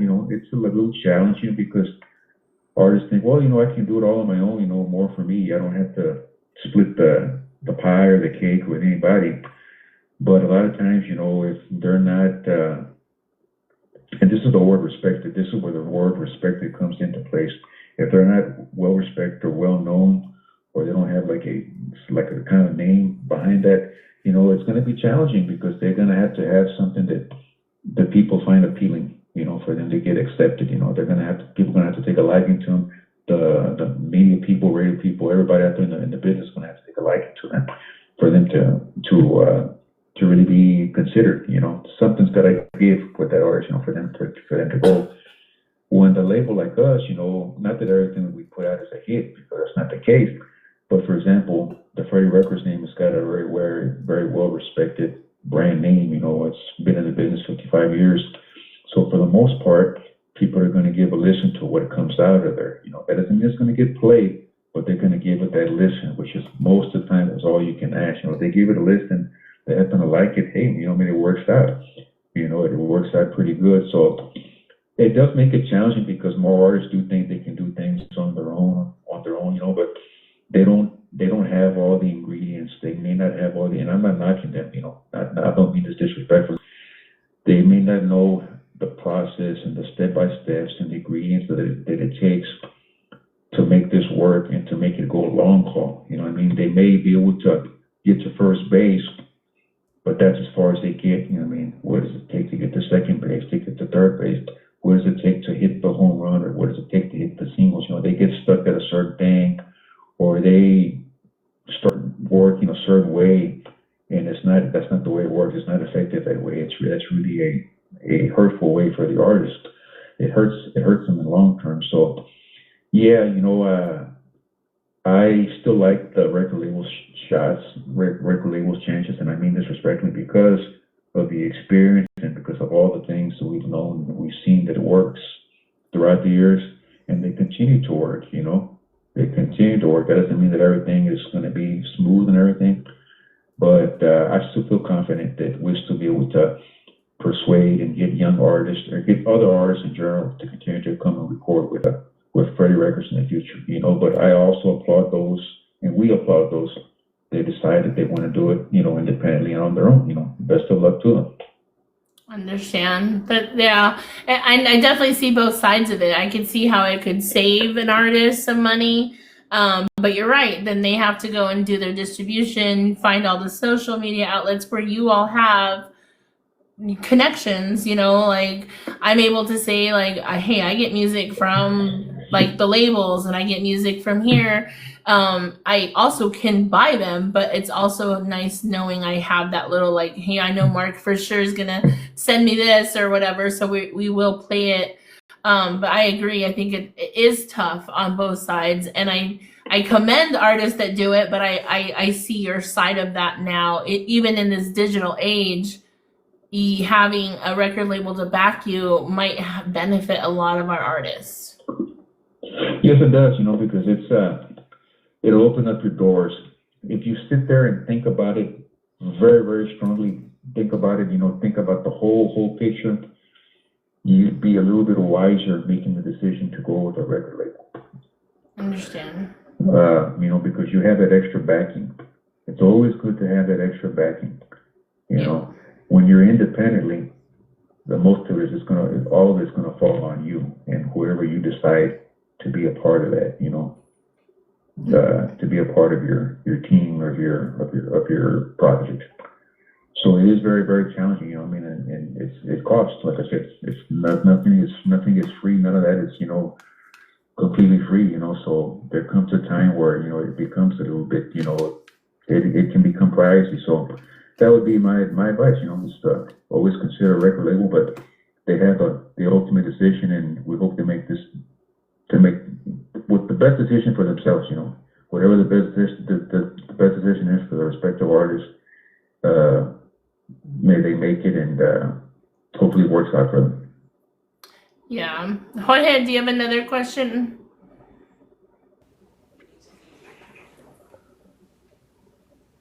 You can't hear? Okay, I got you. So my other question, Marc, or I have two more, but so you just kind of touched on it. If an artist wanted to reach out, like let's say I have a band in here that says I want to go, talk to Freddie Records. What's the process? Y'all, they send you music? Do you go, do you have a bank of stuff that people are sending y'all? Like, kind of give us a little insight, if you can, on how that whole process works. Yeah, we have they can reach out to us, on our social media pages, on Freddie Records Facebook. They can email us music. Not back in the day, we used to get people send us like demos and CDs. All that is kind of gone a little bit because nowadays, people can email you something that they recorded. They can MP3 you a MP3 or send you a WAV file. So they can email us music at info@Freddie Records, FREDDIERECORDS.com, info@FreddieRecords.com. If they want to send us something that they have, if they want to get our feedback or if they're interested, we'll always, at least on my part, if I get access and if they send me the email personally, I will give it a listen. I can promise you that.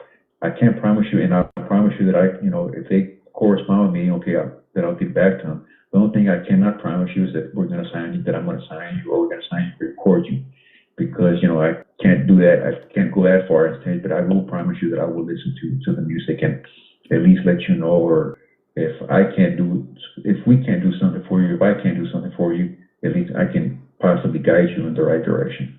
And then you said it was info@FreddieRecords.com? Yes, info@FreddieRecords.com. All right, I'm gonna post it in the comments. Y'all can copy it and share it in there. And then my other question is and Jason's kind of touched on this. He's the reason why I'm asking. In past in past shows that we've had with artists and DJs, um, and mobile DJs and everyone that helps try to get the music out there.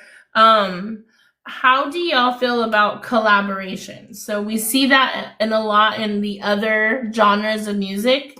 We have a well followed band and they bring on newer bands. How does Freddie Records, or does Freddie Records ever like consider doing that? Like if a band has a following, and I know that they've worked so hard to get that following, they don't have to create a flyer. If you say Palominos are going to be there, people are going to be there. You don't need 10,000 flyers. You don't need shares. You just need to tell one person and it's going to se va a llenar, right? But if I have a band that says, well, if I were able to sing with, Los Palominos, I might be able to grow just like them. So how does Freddie Records feel about collaborations? Well, it depends what kind of collaboration you're referring to. Like we've done many collaborations, like amongst our artists, that record on the same label, and then we've done a few with some other people that record with other labels, or that have their own stuff. But it can't just be with anybody. You want to do it with somebody that you feel that can be effective, that's going to be able to help you. Is also it's like you can help them and they can help you, both sides.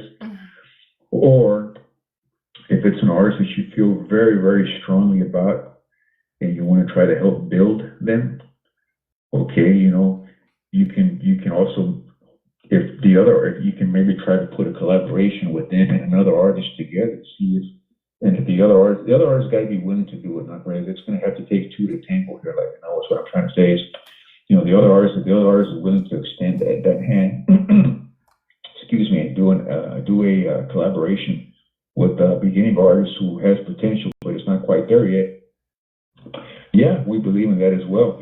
Lately we've done, like I mentioned, a few collaborations that we've done here recently, and they've all been with artists that record with the Freddie label. Like, for example, you have Jay and David Lee. Of course, David Lee does not record with us, but we've worked with him for many, many years. And Jay, of course, goes way back with the family. He goes way back with Jay. So, he's one with artists that's always extended, done very well, So that's a pretty good example right there. He don't record with us, but he still has taken part in many collaborations. So, un saludo a David Lee. Muchas gracias por siempre prestarse y abrirnos sus puertas a grabar con nuestros artistas. Also, another good example here would be like my dad and Gary. They just recently released, or here about a year ago, they released that duet that they did together. But if you notice, of course, both are Freddie Records. My dad, of course, Freddie Records, and Gary Haas is a Freddie Records artist. So that's a pretty nice combination right there, and it's a fairly simple one, because they're for both Freddie recording. Then we had the one there with Elida and James from Los Palominos. That's another very simple one because Elida, most artists have been wanting to do, are very receptive to do a duet with her. And her duets have done very well throughout the year, whether it be with James from Los Palominos, whether it be with Jimmy Gonzalez from Mas, whether it be with Lucky Joe, whether it be with Signo, whether it be with Solido, whether it be with my dad, and whether it be with Michael Salgado. She's done so many, all of them have done well. So, that's another one. Like I said, the one with her and James is nominated, and like I said, they're very receptive to she's very receptive to doing something with another artist as well, because she goes way back and has a relationship with these artists, So, we're definitely open to doing more. Like I said, it'd be great to do some, even with some that are not on the label. But, like I said, it has to be something that's going to be beneficial for both sides, that's going to benefit the artist, the label, and of course, it's going to benefit the other artist as well. So that everybody can win in the end, Got you. Great. Any other questions, Jorge, Jason, that I maybe touched on that you want to bring up anything? Just wanted to know from Mark real quick. Do you think that now that we're digital, what do you think is going to be next after digital? Do you think we're going to go back to the cassettes or the 8 tracks or the big records? I think some of that's going to return, make a wave back. It may not be completely like the way it was at one time, but there hasn't been a demand for it on the Tejano side yet, like for the LPs and all that. There hasn't made a strong enough demand yet. If there was, I think we would have definitely tried it already. But maybe with time, like I said, it may take another couple of years, But I've been hearing about that for about the last, what are we, 9 years, 10 years already, about that the LP is kind of coming back, little by little, little by little. And yes, it kind of is, because I've seen them, like at Walmart, and I've seen them at other places, and I've seen them in other genres, that people are making them. So I don't know what's exactly going to be next, or something like or something that's brand new that's going to come out after digital.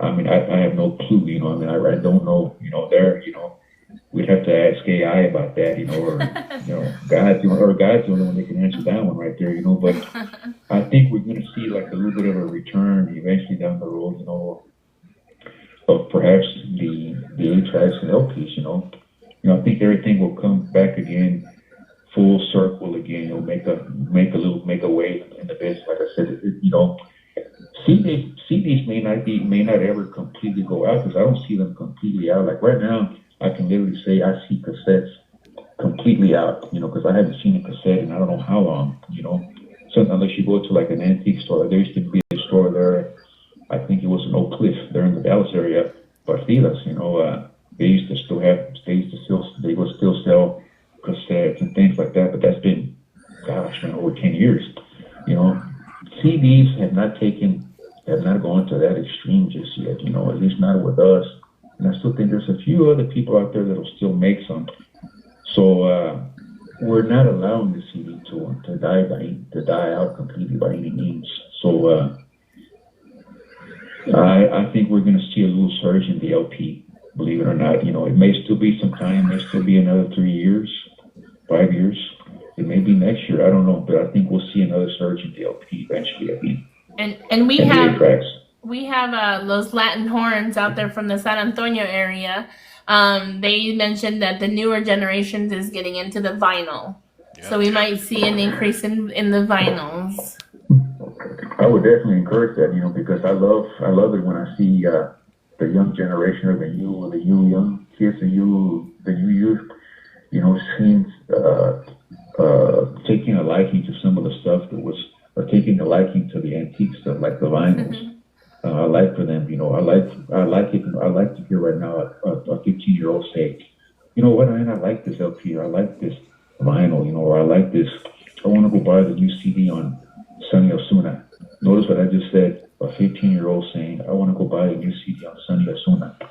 That's very rare that you would hear that. You know what I mean? Because most 15-year-olds, they're going to say, my 15-year-old relating with an artist like Sonny Osuna. Wow. When you see it more and more of that happening, that's when you know we're onto something. That we're trending in the right direction. And I believe we are. We have to keep working it. Yeah, it's definitely absolutely. I can attest to that. I've got a 16-year-old, and obviously this is a different genre, but he's got a record collection that I never imagined I would have for myself. He got old Quiet Riot, Iron Maiden, Metallica albums. I don't know where he got that from, but he's got a collection. Last year he got his first record player, and he's been building up his collection with that. So yes, the vinyl is definitely making a comeback. Yes, it is. Yes, it is.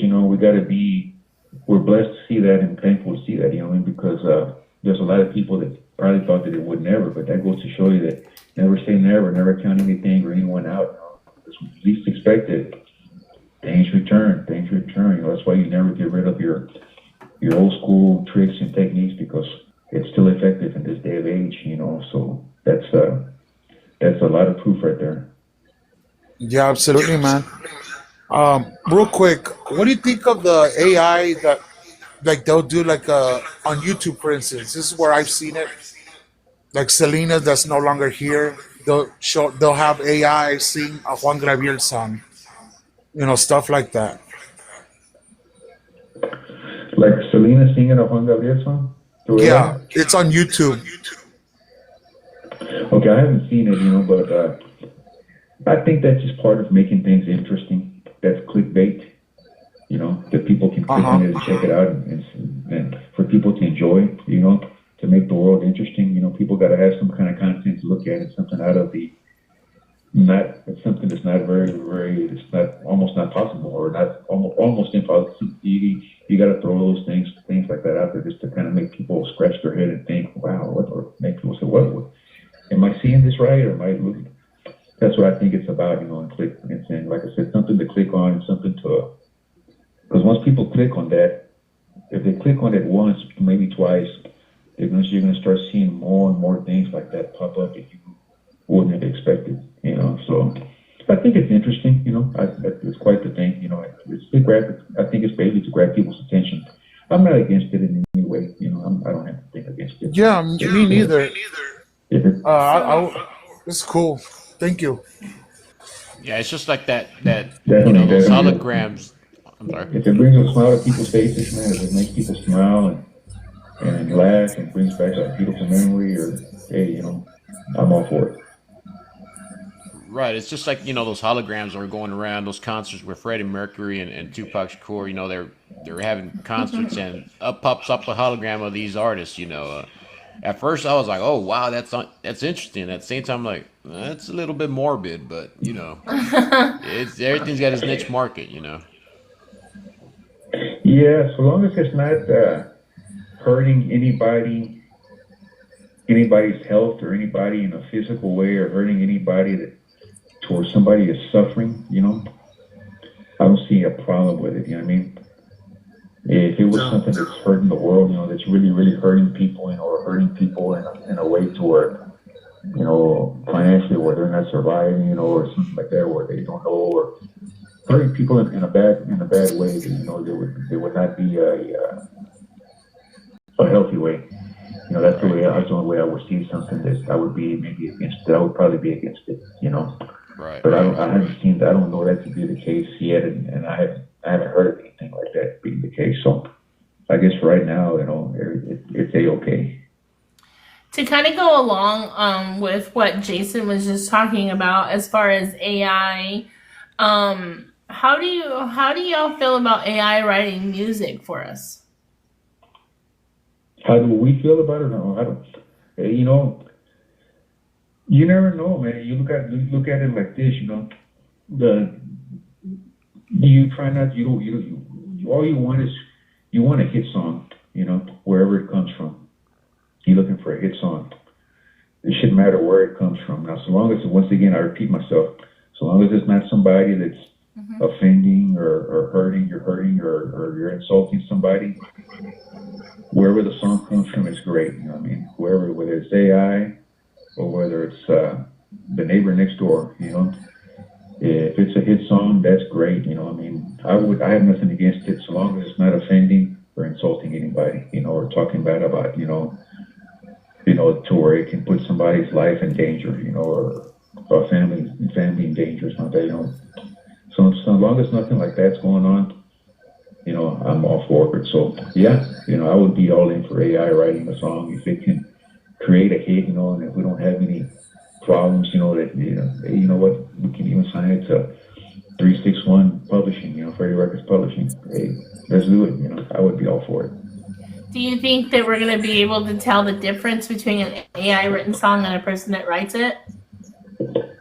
Like the emotions behind it, do you think? Maybe not right away. Maybe not right away, but eventually, if it becomes more and more common, or if we start somewhere there, people are going to be able to identify it. People who study music and who are more musically inclined, or more involved in music, will be able to tell. There's going to be some people that'll never know the difference. That's not insulting them or anything in any way, but they're just gonna, wow, man, what a great song. There it is. So I guess I'm with the idea. It just depends how involved you are, or how good you are at being able to identify those kinds of things, those kinds of trends. Right. Those kinds of. We just gotta be careful I with don't know what the proper word is, but when the time comes, I'm interested to see how it's gonna work out, and how it's gonna go. I agree. No, Go ahead, absolutely, Mark. Mark, and the good points on that. Obviously different age and all that, but it's like we've had this conversation before with Miss Mary and the crew down here, and I've always said be careful what you wish for because I have seen all the Terminator movies. Them robots ain't your friends, man. Them robots is not your friends, dude. Just wait till Skynet wakes up and hears this. Yes, very true.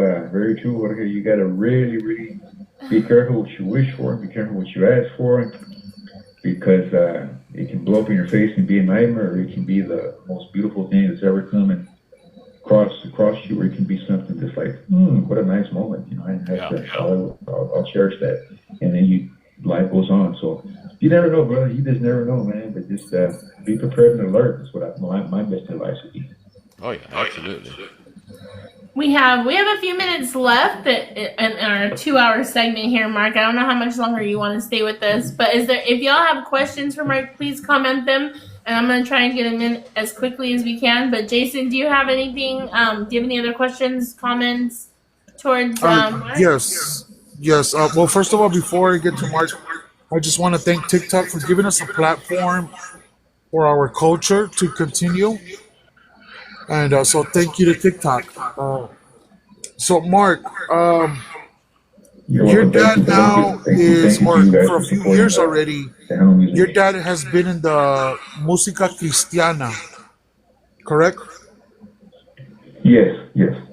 Yes, and so he does still write some Tejano songs, though, right? Yes, that's correct. Like those 2 songs that I just mentioned, Vino Maldito from Jay and David Lee, and then the song Borón y Cuenta Nueva. Those are 2 of his latest songs that he wrote within the last, couple of years. I did not know that. Yeah. Yes. And he also has a collab with Lucky Joe. I'm sorry? Does he have a collab song with Lucky Joe, or did he write a song for Lucky Joe? He's written some songs for Lucky Joe, and he's also done a collaboration with Lucky Joe. Man, I can't remember the name of the, I believe it was on his second album. It was called Muchacha Bonita, is the name of the album. There's a song there, I think it's called Corazón Canijo, if I'm not mistaken. Mm-hmm. He did a collaboration with Lucky. Lucky and my dad collaborated on the song together. And then here about 4 or 5 years ago, on Lucky's album called Tu Príncipe, my dad wrote the song Mi Bonita, and Lucky recorded that, and it did fairly well for him. It did pretty good for him. And then right now, Lucky's latest single, they were promoting Son Mentiritas, was a big hit for my dad, back in the 70s. And then it became a big hit for Ramon Ayala in 1988. And now it was Lucky Joe giving it his modernized version, 2024 style. We're currently promoting that song right now. So to answer your question, yeah, Lucky's done a lot of stuff there and relates a lot with my dad's music and inspiration. Yeah. Well, speaking of Lucky Joe, if you want to announce when we're going to have an actual interview with him, I'll let you do the honor for us, Mark. When we're going to do the interview, well, I heard from a little birdie out there that we're scheduled to have it. What is it here? Did I hear it next week? No, the 20th. No, I'm sorry. That's okay. We had so many. Okay. Well, you know what? But normally the 20th, which is the actual couple of days before the Tejano Music Awards. Yes. That's actually 2 weeks from today. Uh-huh. So that's great. So everybody mark that on your calendar, that you don't want to miss that show. If you got something going on that evening, please, if you can, if possible, put it on hold for a little while for the 8 o'clock p.m. Central Standard Time hour, because our very own Latin Grammy nominee and multiple TTMA nominee and award winner Lucky Joe will be a very special guest here on the show, and just talking and, just answering many questions and just giving you a little bit more insight what it is to be a artist in the music business, in the Tejano music world. Maybe he'll perform for us too. Awesome. 956. You can hear it from the artist himself. Yes, Right, and definitely. y'all heard it straight from the source itself, Mr. Mark. Lucky Joe, 2 weeks. Appreciate the November announcement. 20th. Yes, November 20th, 2 weeks from today, it's going to be a wacky Wednesday night, man. Lucky Joe in the house here with Miss Mary C. Zelensky, and Mr. Jorge, down there in Cyprus, and then also as the, Jason. Jason over there in the Mexico Valle. Am I correct? Yes, Mexico yes. Valle, Jason 956. So you'll be close to Lucky, so assuming that he's there in the valley during that time. Yeah. He's about 15 minutes away from his hometown.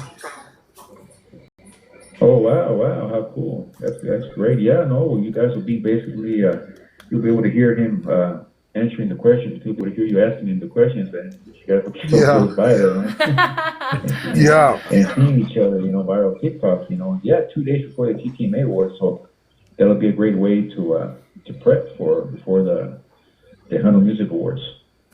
We planned it that way, Mark. We planned it that way. Well, you guys know how to coordinate plans, so I applaud you. I applaud y'all for that, and that's definitely something that more people. Another thing that you can learn here from Mary and Jason and Jorge, so great tool to add in our toolbox. Awesome, appreciate it. Awesome. Well, we definitely thank you for your time, Mark. If there's anything last words you want to share about Tejano culture, about the movement, keeping it strong, I definitely will listen to you. But we want to first thank you for your time, like Jason mentioned. Take it, like you said, all of this is an investment. The people that are watching us, tapping, sharing. I hope everybody goes to TikTok and follows Freddie Records. Go to YouTube, follow Freddie Records, subscribe. Go to Facebook, go follow Freddie Records. Go follow, see what they're coming. They have some talent on their roster, like Mark said. And if you want to submit something to them, info@freddierecords.com. They are always on the lookout. They'll always listen, like Mark said, and take into consideration. But they're also listening to their fans and what we like. They're always listening to that. Mark is always asking me for my feedback. How are the songs doing? And so I take all the feedback from at least my show, what I'm seeing, and I give it back to him. Usually everyone loves it. I don't think I've ever had to tell him, nah, I don't like it, don't send me anymore. So I definitely share that with him when we play new music. But Mark, if there's anything you want to leave us with about Tejano music, let's keep talking about it. I'm open ears. You can definitely plug your info again and your merchandise. And Yeah, I just want to say thank you to you once again, Mary. Thank you once again to you, Jorge, and thank you once again to you, Jason, for opening up your doors to me this evening and to Freddie Records, to Familia Martinez. On behalf of all of us, it's a great pleasure, blessing, everything, just to be in here and collaborating with you all, talking with you all about the Tejano music business and answering questions to all the great fans out there for continuing to support our culture. And we want to commend and ask that you guys please continue to support it, and we'll do the best to continue to put out the best music possible out there for you all, the business people and the music business, and then also for the fans. And just to be on the lookout, stay tuned to all our social media pages. We're on all social media. We're on Facebook, we're on Instagram, we're on TikTok, Threads, X, formerly Twitter. They probably know what I'm missing out there. I don't know. Did I mention Threads? Oh yeah, I did. Instagram. I think Threads. Instagram. Instagram. Yeah, there's about 5 or 6 we've always mentioned.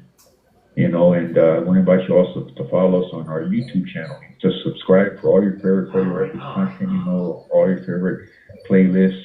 Freddie content from the past 65 years to right now, the present. For all your favorite stuff. Subscribe to the Freddie Records TV channel. That's a growing channel on a daily basis, so you can get your good source of Tejano Conjunto music on there, and those of you who are fans of Norteño as well. And at the same time, for those of you who are looking to still buy compact CDs and Freddie merchandise like T-shirts, caps, and just Freddie record gear and all that in general, visit us at thefreddiestore.com. That's Freddie Store, FREDDIESTORE.com. And you won't struggle there. Like I said, all the stuff that we have is still available. It's in stock and it's still out there in print. It's available on thefreddiestore.com, and all your favorite gear. Like I said, earlier, get your holiday shopping in early, because we definitely want to be doing it December 24th. Yeah. That's very fashion. Not this day and age. That Santa Claus come in November. All right, Jorge, do you want to say anything left to Mark? God, appreciate you being in, Mark, man. Lot of great information. People commenting down here at the bottom, they're very appreciative of it as well. They have some great questions for you. Thank you for coming on. Appreciate your time, and obviously you're welcome back anytime, my friend. Thank you, Jorge. Thank you once again. I look forward to eventually being back on, and like I said, can't wait to get more of the artists on there. Starting in 2 weeks with Lucky Joe. So very excited. Awesome. Thank you. Awesome. Yes, y'all heard that right. November 20th, Lucky Joe will be on our show live on TikTok with us. Jason, do you have any? After Jason, I'm gonna give some shout outs, so don't go anywhere, y'all. Okay, no. Just once again, thank you, Mark, for being here. I know you're busy. You and your brother, and trying to. You guys just don't stop. You got to do it 24/7. And that's just the way things are. A lot of people don't understand that. You guys are always working, even when you're not working. You know what I mean? So thank you, and you always have an open invitation here, man. Thank you, Jason. Much appreciated, brother. You said it right there, man. You hit it. Man, even if we're not working, we're still working, man, because, your mind's constantly on the business. You can be watching a game on TV, man. You can be eating. You can be, whatever it is you're doing, taking a shower, and you're still thinking about stuff. So, yeah, man, we're working and we're not working, man. So you have an idea of the way it is, So not everybody does, but that's understandable. You have to be in those shoes to really understand it, But we appreciate you all for understanding that, and for recognizing and for your continued support of Tejano music and Freddie Records and all the artists in general. Yeah. So real quick shout outs, Mark, just kind of give you an idea who we have in here. We have Colorado in the house. We have Q Promotions. We have West Texas, Midland area. We have the DFW area, Waxahachie, Arlington, DFW, Dallas. We have Lockbowie, Colorado, Grand Junction, Colorado, Evans, Colorado. We have San Antonio in the house. We have the RGV in the house. We have El Paso, Eagle Pass. We have Tennessee, North Carolina. Who else is in here? I know I didn't miss anybody. We had Nebraska in here. We have a pretty good variety that's in here. I'm seeing Ohio and Washington. Yeah, Grupo Templado, Los Latin Horns. Who else popped in here? DJ Sip. Entrego, Grupo Entrego popped in here. Let's see here. Lockbowie, yes. Who else? I don't know. I'm seeing a whole bunch in here. Los Latin Horns were. Yep, Latin Horns, Templado. I'm trying to think of everybody that was in here, Mark. But everybody says hi. DJ Frank, DJ Sip. DJ X-Ray was in here. We just have a pretty good people dropping in and out. Saludos Templado, Nando G in the house. So we do have a lot of listeners that were taking notes for you. So you did hit some good topics with us, and we definitely appreciate you. And like my co-creators, my co-workers here, I don't know what to call them, but my co-partners here said you're always. No, I am not the boss. I am not the boss. Okay. He laughs, Mark laughs, because Joseph would say the same thing. Okay, Joseph, he met Joseph, my mentor, and he would have said the same thing. But you're invited anytime, any artist, if you want to drop their our name with them, more than welcome to. I love to play your music on the station as well as bring it up when we're talking about Tejano music. So you're playing a very big role in keeping Tejano music going, keeping it strong, you and Freddie Records. So we definitely appreciate you. And if there's anything that we can do to help you, definitely let us know. Thank you for your kind words. Much appreciated, Mary. And I want to congratulate you all. You'll have a huge fan following. All the places you were naming, and it seems like you brought a lot of your Colorado Yes. peeps, following you. So that's great. Gotta love our Colorado peeps out there. And then of course everybody, close by, like you say, Nebraska, which is kind of close by to where not too far from Colorado. Mm-hmm. And everybody else that's involved, all the Texas peeps, Washington, Carolina, Tennessee. You mentioned several places out there. I'm in here in Texas, so California, thank you to New everybody. Mexico. California, We have a lot. mhm. Yes, we have a lot. It's awesome. That's great. That's great to know. That means that Tejano is loved worldwide. Yes. Coast to coast. Coast to coast. All right. Yes, amen. Y'all can keep talking and reiterate the next few bands that we have. I'm gonna mute real quick and talk to Mark, and then I'll be right back. Okay. Awesome. All right. Thank you, Mark. Good Thank night, you, Mark. everybody. I'll be right back. No surviving. Thank you. They even have the applause for you. Awesome show. Mark was a great guest. Is a great guest. A lot of information, a lot of history, a lot of insight into the business as well. So that was good to hear. What everybody think? Give us some feedback. Appreciate the mods. Mods as always. Thank you. Thanks a lot, mods. Y'all did great. Y'all holding it down. Y'all are awesome. So, if y'all are new here and y'all not following our mods, please, go down the list. Give them all a follow. They're a great group of people. Show some love for our mods as well.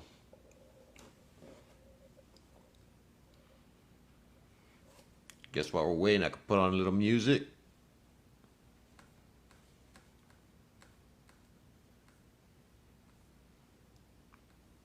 Let me try to figure this thing out. That ain't it.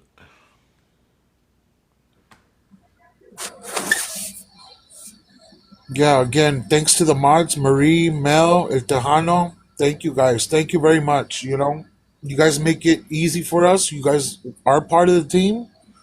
And this wouldn't work without you guys. Trust me.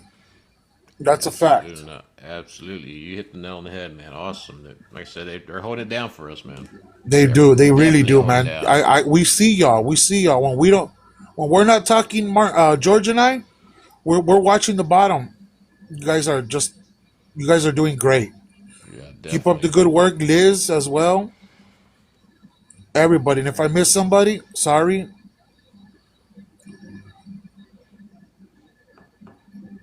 If any of the mods want to jump on, oh, you know what? I don't have access to the box. Yeah, no, he don't.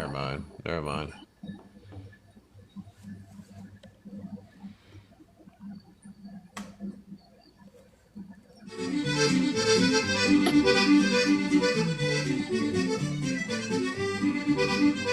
Sorry. Oktoberfest.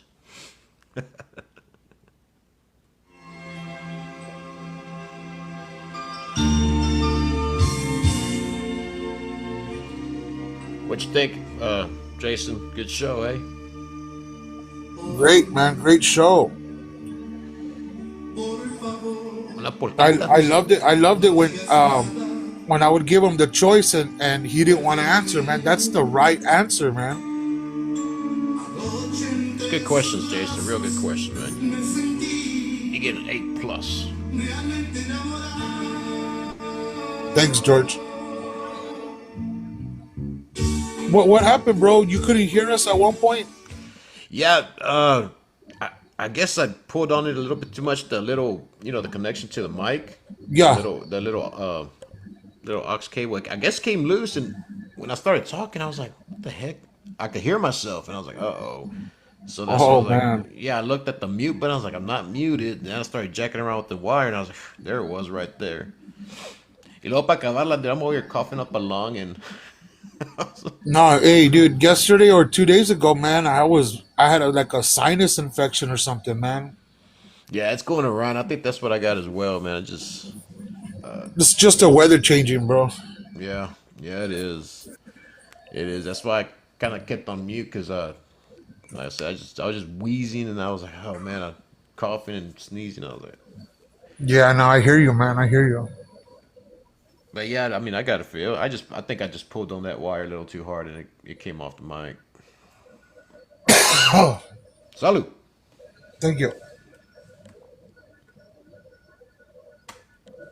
But good announcement, man. Real good announcement.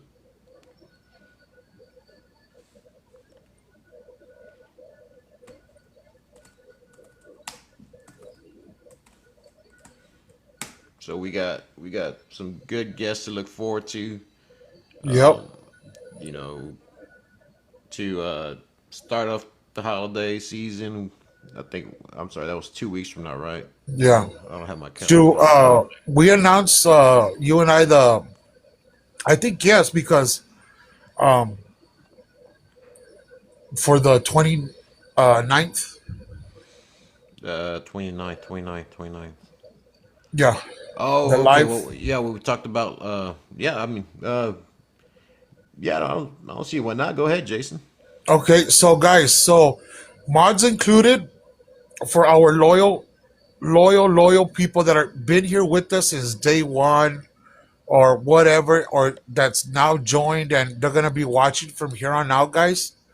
So I spoke to David from Ambición, guys. He is going to get his whole band together on the 29th of November, guys. So write that down. Write that down. That's on a Friday. We are gonna do a Friday show, guys.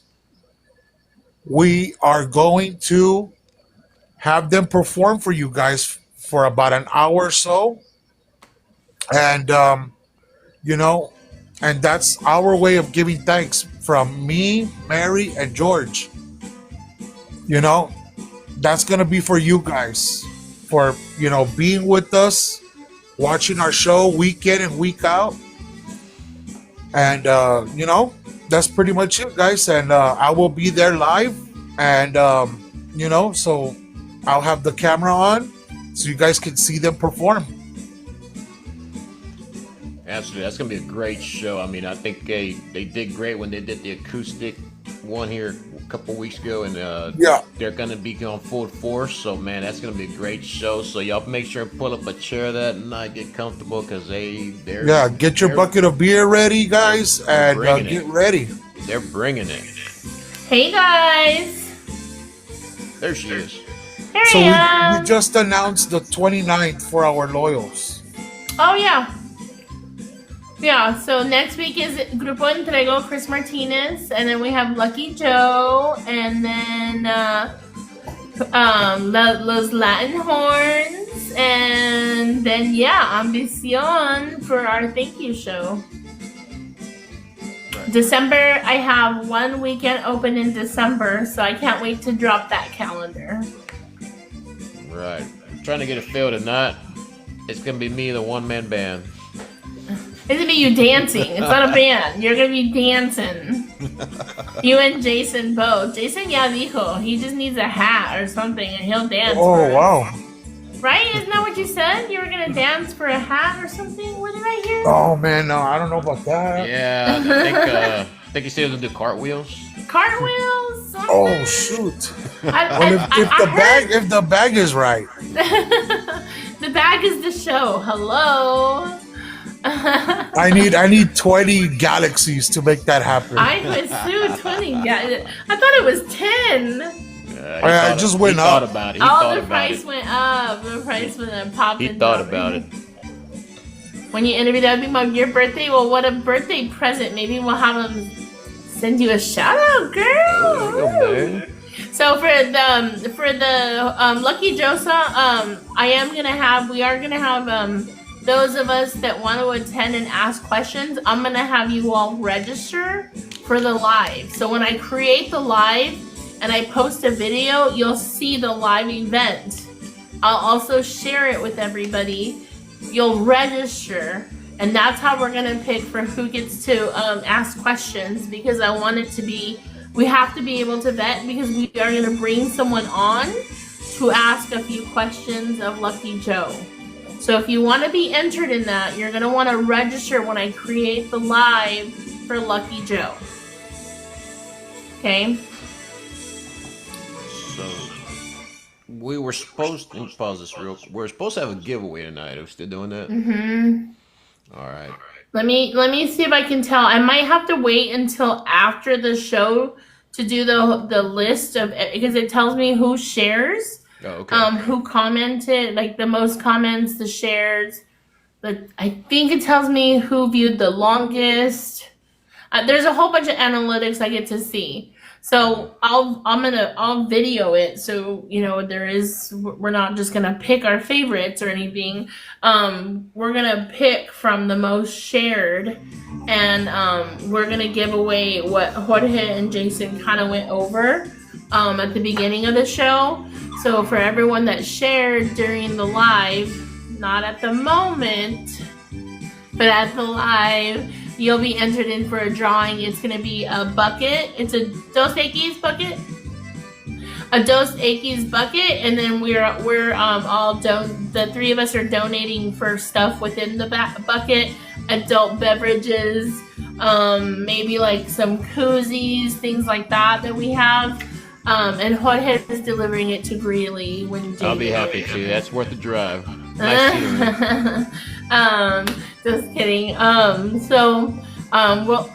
record it. I'll do a screen recording when I do the drawing, and then I'll post the video. Awesome. But yeah, so anything else? What else am I missing? We're almost booked through the end of the year. We will not have a show December 25th or the 1st of the year.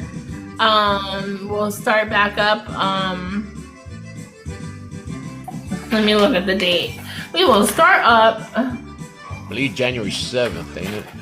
Or 8th? January 8th. Yeah. Will be our first show of the year. And I have some potentials for that. I just haven't locked them in yet. It's still empty. See, empty, clean. So as soon as I get that locked in, we'll be able to announce our 2025 season will officially start. That's if they don't kill me, because there's days that they both want to kill me. I already know. With kindness. With kindness. Jason's like, whatever. Speak for yourself, George. Oh no, I have a. So Just kidding. No, you're not, but that's okay. She keeps an eye on us. She's like, have y'all shared the video yet? We're fixing to. You haven't done it yet? You haven't done it yet? I put a lot of work in the videos. The videos are great. The videos are great. And Jorge did one too. I mean, we're definitely. I know Night Wolf is also working on a label for us that we will take the help where we can get. But yeah, y'all have any artists you want us to see? You can comment it here or send us a video, a message, a DM, and we will consider it. I can't promise anybody, but Marc was pretty good about saying, hey, I might be able to send you some names. I said, bring them in. Bring them in, brother. Bring them in. Yeah, we go back a long way. We've met for a very long time. He's a super nice guy, super humble. As kind as you heard him here is as kind as he is in person. He's great. But yeah, I don't. If y'all have missed it, we have Grupo Entrego next week. And then we have Lucky Joe, November 20th. And then November 27th, we have Los Latin Horns who are in the chat. Y'all go follow Latin Horns. And then we have a special thank you show the day after Thanksgiving. And that will be with Grupo Ambición, who was on our show one time before. So Right, I think it was our initial. No, it was our second show. Second episode. Second show, yep. Our second. Wow, we have episodes and everything. Yep. Now and Ambición was like the first, I guess, group to go acoustic. Now they're gonna be the first live band. No. Like to play a whole set for us, yes. Yeah, with the Well, full band. Entrego was also on that same show. And they might be performing. I don't. Oh, They great. have. Chris didn't say for sure, but they might do a little performance for us. That'll work. Sorry, I'm reading what Nightwolf Yeah, said. that's what I'm reading as well. Oh, that's great, bro. Approved. I know exactly who that is. Can you send him my info, Nightwolf? Like share his info, or I'll give you my info, or I don't know if you have Jason's info. Well, Jason's working on it. But yeah, if you can send it to me, Nightwolf, that would be great. I still gotta talk to you about a logo too, so. Yes, thank you to everybody who gifted us tonight, shared, tapped the screen. I know when we have boxes, it's really hard to tap, but if you tap over here on the kind of catty corner, it will help the show get on the For You page. So if y'all could repost our videos, tap the screen when we're live, share it. It helps us tremendously because it is a little harder to tap, but by sharing, it truly helps us so much. But yeah. Double, triple tap. Double, triple tap. All right, Terry. Yeah, the show is officially done. Unless y'all have any questions. 35 likes. 35,000 likes. More to come. Yes. It's hard to tap when we're live because we're in that little corner. You have to be specifically in the, or tap my face, or any one of the guys' face if you follow them. But yeah, it's really hard to tap if you're in the corner, if you're trying to tap in the comments. Good night. Good night. Thank Good night, y'all. man. So Appreciate you joining if us. you missed it, Next good night, week. tighten up. If you missed it, Grupo Entrego next week. Lucky Joe the following week. Los Latin Horns the 27th. And Ambición on a special thank you show. We're going to finish November out. We have them coming. Tap me in the forehead. Thank you, David. Thank you. Just All kidding. right. Good night, guys. Good night. Good night. All right, y'all. All right. Have a good rest of your evening. Thank you for attending Let's Talk Tejano. All right, y'all. More to come for the next See you couple next weeks. week, guys. I'll see y'all tomorrow. Yeah. Yes, ma'am. I Good night, y'all. can't end it. Oop. Me dejaron sola.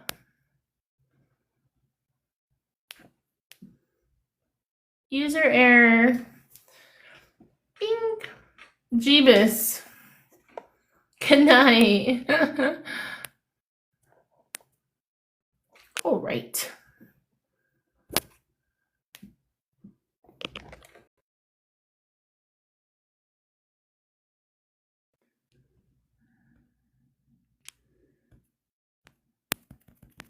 Nope, I don't want to close. I'm just literally tapping.